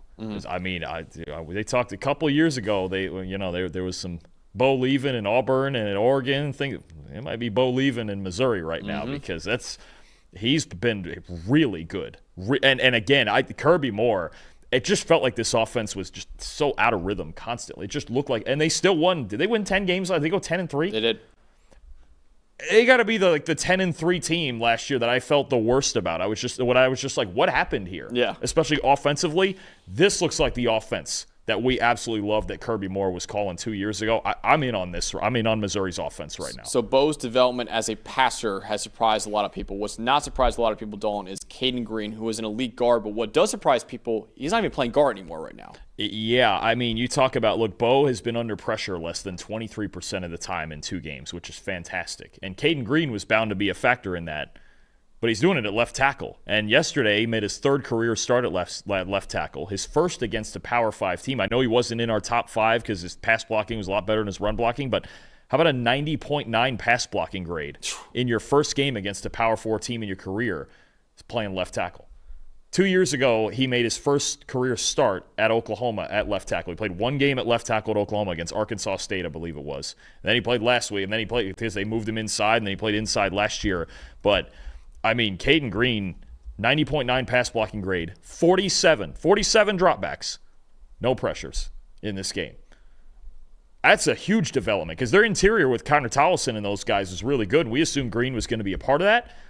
But Green playing left tackle at this level in the SEC, if he holds that up and Bo is kept clean 3/4 of the time, you got a real problem with this Missouri offense. There's a lot of nice developments happening right now. I thought he was the best left guard in the country entering the year, and now he's playing great at left tackles. A lot of like Donovan Jackson, it feels like last year at Ohio State, and not even out of necessity either. Like he's playing left tackle and he's dominating there too. Put your best 5 out there. Yeah. And if that includes him at tackle and he's able to do it at this, I know Kansas isn't a great pass rushing. Tell you what, see, like I just said with South Carolina, you're going to see him in a few weeks against Dylan Stewart. Must be a great matchup. Yeah. Brian Thomas, you win that matchup. Now you're onto something with Caden Green playing tackle. Yeah. So what I thought was the best left guard in the country entering the year is now looking like an elite left tackle too for Missouri. Just an elite offensive lineman all around. Caden Green was dominant in this one against Kansas, and Missouri overall getting a big win in the border war, the first border war in 14 years with a 42-31 victory. All right, Dalton, let's get to our biggest standouts of the week. So guys, outside of these 8 games, and maybe one for me that is actually inside of one of these 8 games. We'll talk about it a little bit. But what is the biggest standout for you in week 2? The one game that we removed from doing the full review of, I still feel the need to mention it because, look, Diego Pavia, Vanderbilt's quarterback, he just rules, man. That's what a ball game. And I'll tell you, when you have him on the field, you have a chance to win. And look, another team, they faced adversity. They were down 20-10 against Virginia Tech at halftime. Virginia Tech looking like they were going to get their revenge last year and avenge last year's big week 1 loss, and Diego Pavia was going to leave the field, and they were going to, just sing Sandman all night long, right? But they outscored Virginia Tech 34-0 in the second half. and the game ended 44-20. Diego Pavia, 91.9 passing grade. I told you this in the preview. He's always with the run game and Vanderbilt and everything they do, him and Cedric Alexander and all that, they're going to be able to run the football any week, basically. You can't let him kill you with his arm. If Diego Pavia gets two-dimensional, yeah, they're going to score 44 points. That's how this works. 12 of 18, 193 yards, 2 touchdowns, 3 big-time throws, 61 rushing yards. You know he's the highest-graded quarterback in the country right now? Diego Pavia. He's overall, when you add in the passing and the rushing, the overall grade, he's the highest-graded quarterback in the country. Wow. That's where we're at with Diego Pavia. Big one next week, too. They have South Carolina. Yeah. Oh, we're previewing the game, of course. That's another. I'm getting ahead on South Carolina with Missouri. They got to beat Vandy first. Yeah. We already know how this goes. Look, Diego Pavia and this Vanderbilt team, if you're South Carolina, if you're Alabama, if you're any of these big schools in the SEC, don't take it lightly because they just walked into Virginia Tech, another team took a punch right in the mouth. They were down 10 at halftime, 34-0 in the second half. Crazy what's happening at Vanderbilt. Again, they're just carrying it right over this year. He's awesome, man. I love him, too. And Mekhi Lemon, who is right now wide receiver 1 on PFF Big Board, is one of my biggest standouts of the week, too. He was incredibly efficient against Georgia Southern in a 59-21. He and Jacoby Lane actually were both great. Jacoby Lane had an outrageous one-handed catch in the end zone, which is crazy, too. But Mekhi Lemon, 4 catches, 158 yards, and 2 touchdowns. He averaged 39.5 yards per catch and half a touchdown per catch, too. He had 115 yards after the catch with 4 broken tackles, too. He is just an elite, maybe the best slot receiver that we have in college football right now. And Trevor Sikkema thinks right now he is the best wide receiver in the 2026 NFL Draft. And he keeps playing like that, he probably will be a first-round pick in 2026. Bonus one that's not on my 3, but I'm just going to throw it out there because mentioning USC. How about a former USC receiver, Deuce Robinson, in the day he had Florida State? Dude, he was awesome. $173 and 2 touchdowns. Yeah. USC, they've never been shy about making wide. That's one of the wide receiver factories. Maybe not the top one, but it's up there for Zachariah Branch is playing well for Georgia, too. Sure is. See that? Yeah. Imagine if all those guys were on the same team. Jeez. Anyway, my second real standout. Here we go. Let's actually go to South Carolina. We mentioned that they got an interesting player in their cornerback, Vakari Swain, who is actually starting. He wasn't supposed to be starting, but he's starting at corner right now because Judge Collier got hurt in the first game against Virginia Tech. But it's more about special teams, Max. You know I love talking about special teams. Last week, he had a punt return touchdown against Virginia Tech that I would argue is the biggest play of the game, to be honest with you. It really kind of separated them from Virginia Tech last week. This week, against South Carolina State, in a weird game that I think was played till 1 or 1:30 in the morning because of weather delays, 2 punt returns for touchdowns in this game against South Carolina State, along with a 65.2 coverage grade, allowed 1 catch for 7 yards. Max, he's now got 3 return touchdowns this year. Pop quiz, how many players in college football in the FBS last year had 3 return touchdowns? Oh, it can't be many. Because I remember usually our All-American return specialist is like 2. So is it 0? It's 0. Wow. Nobody in college football last year had 3 return touchdowns, kick or punt or both. He's got 3 through 2 weeks. I know people hate making sweeping season-long declarations after week 2. I can almost guarantee you he will be our All-American returner after just 2 weeks. The only weird part is, do you even punt to him again? Like, do you even bother punting to him? You just kick it out of bounds at this. He's got 3 in 2 weeks. Is that enough to just win the award right now? I think hand it to him? He's won the Johnny the Jet Rogers Award already as the best return specialist. Just silly. I mean, I believe last night, I could be wrong on this, but I think last night South Carolina scored 2 offensive touchdowns and 2 punt return touchdowns. I got to find the last time someone had 3 because I'm trying to remember. Zachariah Branch was our All-American guy the year before. He only had 2 total, I think. Yeah, I'd have to look that up. I know nobody had 3 last year. Yeah. I think there was 7 guys with 2, I think is what I saw. So unless we have an all-time return year, I mean, Vakari Swain almost has All-American returner and the Johnny the Jet Rogers Award locked up already after week 2. Yeah, see that? Just another thing we're wrong on. Look at that. Yeah, we got that wrong too. Something we did not get wrong was Isaac Brown's a freaking superstar. Man. Shout out producer Quinn back there in the studio. He is a stud. 12 carries, 104 yards, and a touchdown against James Madison in a 28-14 win on Friday night. 8.7 yards per carry with 4 broken tackles. So far in the season, he has a 91.5 rushing grade. That's the best in the country by 3 points. Right now, Dalton, Isaac Brown, through 2 games, is averaging 12.8 yards per carry. That'll do. 12.8. This is a guy who entered this year, his true sophomore year, as my number 2 running back in the country behind Jeremiah Love. he might be number one at the end of the year the way he's playing right now. He might be the Doak Walker Award favorite right now. And I know he's not even getting that many carries for Louisville, only 12 carries against James Madison, but 104 yards. It just feels like, okay, he's having a good game, and then all of a sudden an 80-yard touchdown run out of nowhere. He's done it like in back-to-back weeks now. This guy is just a home run waiting to happen on any play. I mean, you think about it. It's like the old day. You know who used to be like that was Chris Johnson. Yeah. Because you felt like, for 15 carries, you had him bottled up, and he had 15 carries for 30 yards, and bang, 90 yards, he's gone. He just turns it. He's Isaac Brown's one of the premier home run hitters in college football. He's a lot of fun to watch, and if you're playing against Louisville this year, buckle up, because you got to find a way to tackle this guy before he gets a crease. Definitely. All right, who's your final standout of the week? All right, I'm going to take a guy who's played great 2 weeks in a row now, and I think really is going to get on NFL Draft Scouts' radar. Let's go to Toledo real quick. Their safety, Emmanuel McNeil-Warren. Another fantastic game, big win over Western Kentucky. Played really well in a close loss to Kentucky last week. 89.9 overall grade this week, 89.3 coverage grade. 2 targets, 1 catch allowed for -1 yards, an interception, and through 2 weeks, he's the second highest graded safety in all college football. This guy's legit. He was fantastic for them last year. He's a master. He's the new master of the peanut punch. He forced a fumble in week 1 against Kentucky. He got an interception this week against Western Kentucky. This is someone I really think, the more I'm watching him last year and now watching him through these first 2 games, this is going to be a top 100 player in the draft. Emmanuel McNeil-Warren, if you don't know him now, Toledo, they've had this run of defensive backs lately. This is the next one in line. He is a fantastic football player. This is not new either. He's been a great player for years now. This is Toledo's a DB factory, man. They've got him coming out every single year. He's as good as any of them right now, other than maybe Quinyon was obviously special. Quinyon, they had Max and Hook last year, right? Yeah. I mean, Toledo's putting out NFL players from their secondary. McNeil-Warren is going to get you're going to hear a lot about him. Get ahead of it now, because he might be a top 100 player this year. So I'm going to break the rule in my final standout, because usually the rule is you cannot pick someone from the 8 games you mentioned. I'm going to talk about someone that we actually just talked about in the Border War. His name is Carter Airy. You see him right here. He's a fan who was brought out in the 2-minute timeout to kick a 45-yard field goal. He kicks the ball at Kansas' sideline instead. He had a chance to win $25,000 if he made that field goal. Instead, he said, no, I'm going to take off my shirt.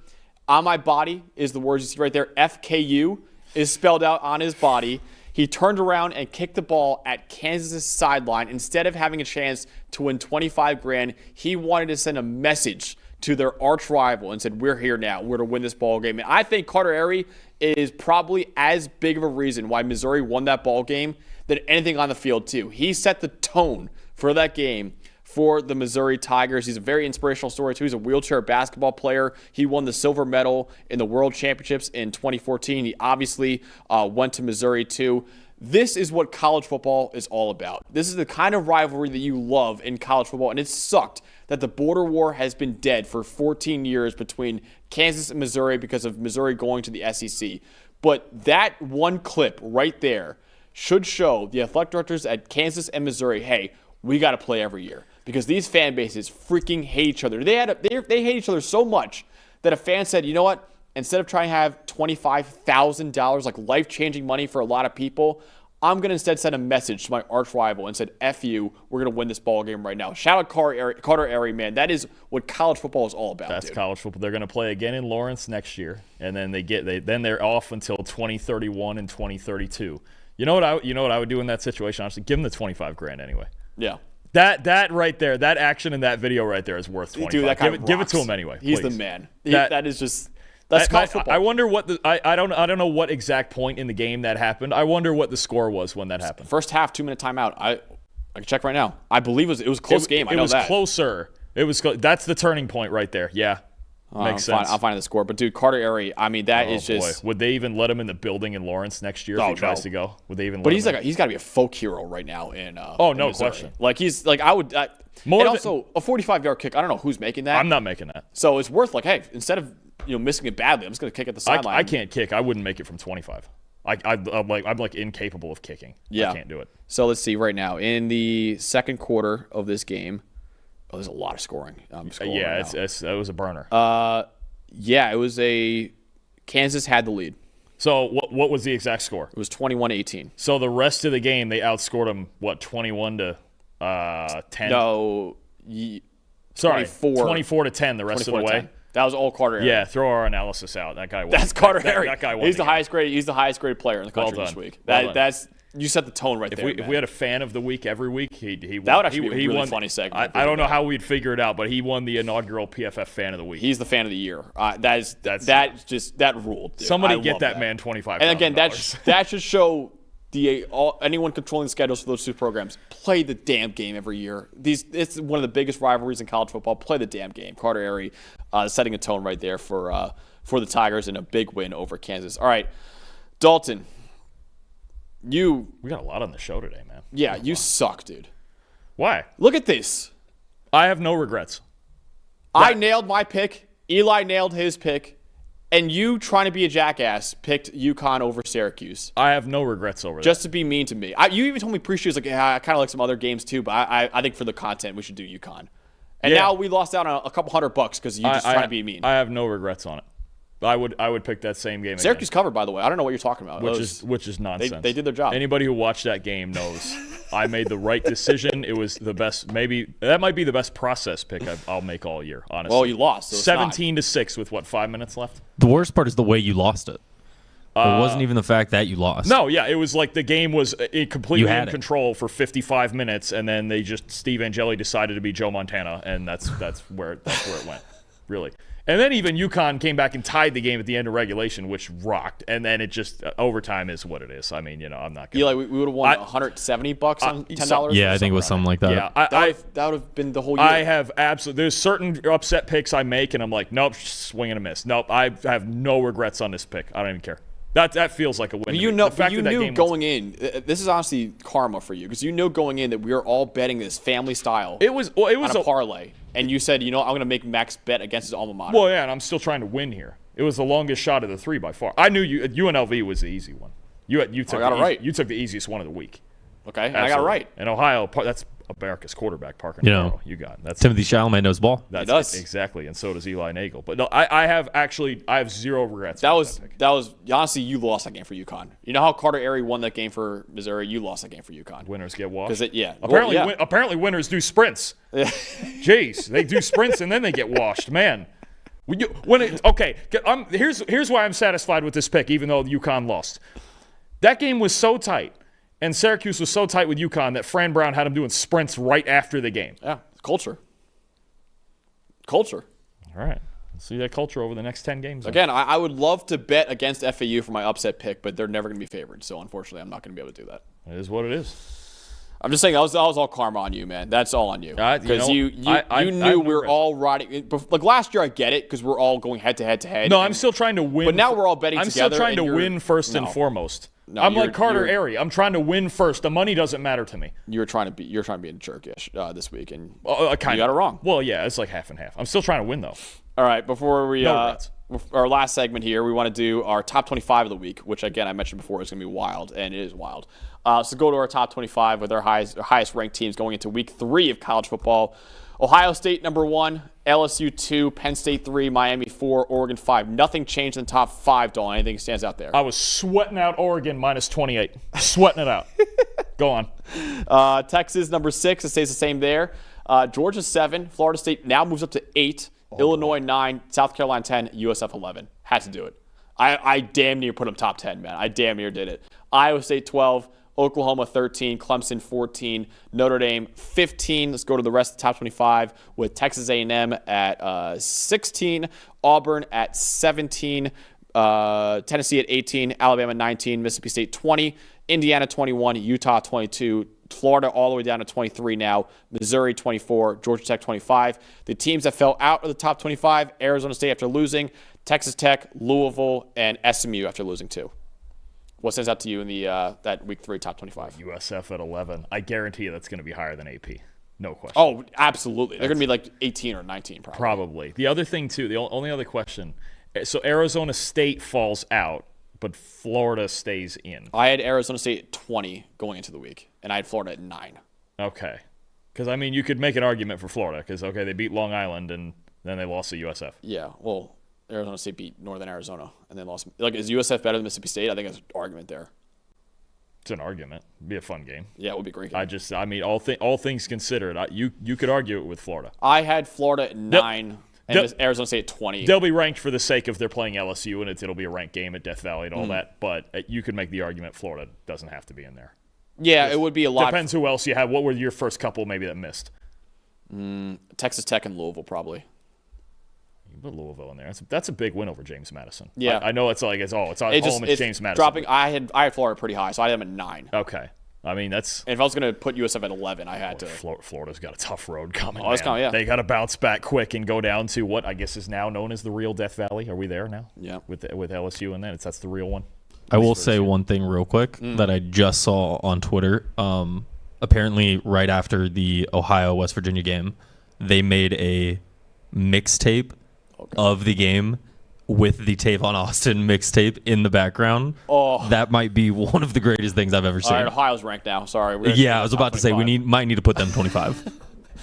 That's unbelievable. Well, they played a tight game with Rutgers last week too. They almost won that game. I can be bought if you make really funny or sick things. I can be bought. Eli, you going Ohio over Ohio State this week? You riding them again? That would rock. That would be like plus 1,800 probably. If that ever actually happened, he'd win the whole thing. I'd actually just quit the upset. No, that would be over. The season would be over. We would take the segment out. Yeah, the wraps up the top 25 of the week though. It's a wild top 25 and a lot going on in week 3 of college football dawn for these games. Oh, what a week we have, loaded. Max. Especially you talk about the SEC. You talk about we just mentioned it. Florida having to bounce back off a loss to South Florida. Now have to go to Death Valley and play LSU. Ole Miss is 2-0. Arkansas is 2-0. Two teams kind of in that middle of the SEC having to play each other. Georgia going up to Rocky Top to play Tennessee. Their first real test of the year. Vanderbilt against South Carolina. 2 fun quarterbacks. South Carolina got the best of Vandy last year, but you never know with Diego Pavia. Texas A&M. Going up to South Bend to play Notre Dame. Is Notre Dame's season on the line, Max? Could be. A&M looking for their first big win. We also have Colorado-Houston, a Friday night fun game. We got a quarterback controversy in Colorado. Oh, yeah, I know. It's crazy. All of a sudden, and not even the one you thought it would be. We got a third guy in the mix, Ryan Staub, all of a sudden. What's going on here in Colorado? We got going against Connor Wigman in Houston out there on the road. Clemson. What's the deal with Clemson, Max? What's going on? National title pick. Losing to LSU. We're struggling with Troy. 1-1. They're 1-1. They got to go to Georgia Tech this week. We know there's some Georgia Tech that's a dangerous upsettery that happens that's my new word, by the way. I just made it up now. Upsettery. We're going with it. Wisconsin going down to play Alabama. We'll see if Alabama looks better against another Power 4 opponent. The Darian Mensah Bowl. I know Duke's coming off a tough loss, but Darian Mensah returning to Tulane to take on Jake Retzloff and the Green Wave. Backyard brawl. I know Ben Lindsay's upstairs thinking about the backyard brawl. Pitt, West Virginia trying to bounce back off of Eli's upset pick there. And then, of course, we got to cover for the 3rd week in a row, just for my brother, but actually because they're also Max's 11th ranked teams. The South Florida Bulls. Can they do it again? Can they go down to Miami and beat Carson Beck and the Hurricanes? If they win that game, should they be the number 1 team in the country? They'd be up there. They'd be at least 2 or 3, at least. I might be gutsy enough to do it. They may not be the best team, but they might be the most deserving. Isn't that what matters? I would think that's what matters. Either way, USF Miami, they're going up 75 this week and got to win. Now they got to go 4 hours down 75, and I've made both of those drives. It's quite boring, actually. Those are some boring drives there once you get over the Skyway in Bradenton and all that. But we've got 11. We got 11 total. I lost count there. 11 games. We got 11 games for you. Our producer going to kill us. Prime time. Well, he wants to do that anyway. Yeah. Before we wrap, Dalton, we have a very special guest because my good friend, is visiting me this weekend. And for some of our viewers, actually, who are original fans of the Boomer Bust Draft Show, PJ Clark is here. And I can't tell you how many times I've got PJ. I can't tell you. There he is. I still get DMs from people being like, "Hey, love the show with you and Dalton, but I miss PJ so much, and Tate and Nick, and obviously so much." Well, and you tell people between the Mets and Jets stuff and all, you tell people all the time we're basically the same person. I got a brand new Dalton basically with me now. But PJ, how you doing, man? I'm doing well. Thanks for having me. This has been a blast. Happy to bring some more Syracuse flavor here. And I know, both of them. You should have seen them both with the matching shirts yesterday. The Syracuse shirts. Winners get washed. Ridiculous. Winners get washed. It was a good shower. Dart. Detailed. Accountable. Reliable. Tough. No words I would use to describe you. That's probably true. I kind of agree with that. Actually, That's true. I don't know about reliable. That's going to overtime. It's tough. Yeah. Picking against peanut butter and jelly. Can't do it. Peanut butter and jelly. Can't do it. Do you want to give an update? Because Again, I have so many people that DM me about you and just what you're doing with your life. I'm like, listen, go check them out on Friday. But you want to give an update, like what you're just doing with your life right now? Sure. I don't know what I'm doing with my life, honestly. that. Covering golf, Friday golf, listen to the Shotgun Start promo. Yeah, just hanging out. Happy to be here. Happy to be in Cincy. Ready for a Jet win. Dalton doesn't like that either. Oh, it's not that I don't like it. I just don't think it's happening. I went on the NFL preview and said we're going down 17-13. It may be lower scoring than that. I just As long as it disagree. goes better than the Met Disagree. game last night. Well, Jeez. that was tough. Can't talk about that. Yeah, you know. But happy to be here. Good. It's like watching Picasso paint. You two are just cooking. Not being able to yell at me through the. Yeah, you've had some bad takes behind the glass. That's what he does. You've had some tough takes. But it's good. I miss yelling at you. Yeah, it's I good. Miss it too. Yeah. Miss it. You want to before we leave? Do you want to give any 2026 NFL draft takes for anyone that's dying to hear your draft takes? Oh boy. Yeah, Lenora Sellers, all in, Jet? pushing the chips to the table. Same as Trey Lance, same as Anthony Richardson. Those both worked out great. Yeah, those both worked out great. So we're just going. So you're a tools guy when it comes to quarterbacks. Yeah. You're the tools guy. Yeah. Oh, we're gonna have a lot of arguments. Oh, Justin Fields is about to play football for our favorite team in an hour. That's a statement. All right. Anything else? You good? No, I got nothing. I got nothing, man. I'm happy Syracuse got a win. I'm happy Dalton has to eat some crow. But thanks for having me, boys. This is great. I Absolutely, appreciate it. Peach. Well, again, hopefully that wraps up a lot of people that DM me about PJ. I literally get it once every 2 weeks. I think I DM me about PJ every time. When is PJ coming back? When is PJ coming? I'm like, dude, he's off doing golf now. I don't know what to tell you. But that wraps up another episode of the PFF College Football Show. On Tuesday, a loaded preview show for Week 3 for our producers back there. For PJ Clark, for Dalton Wasserman, I'm Max Chadwick. We'll see you guys on Tuesday at 1 p.m. for our Week 3 preview show.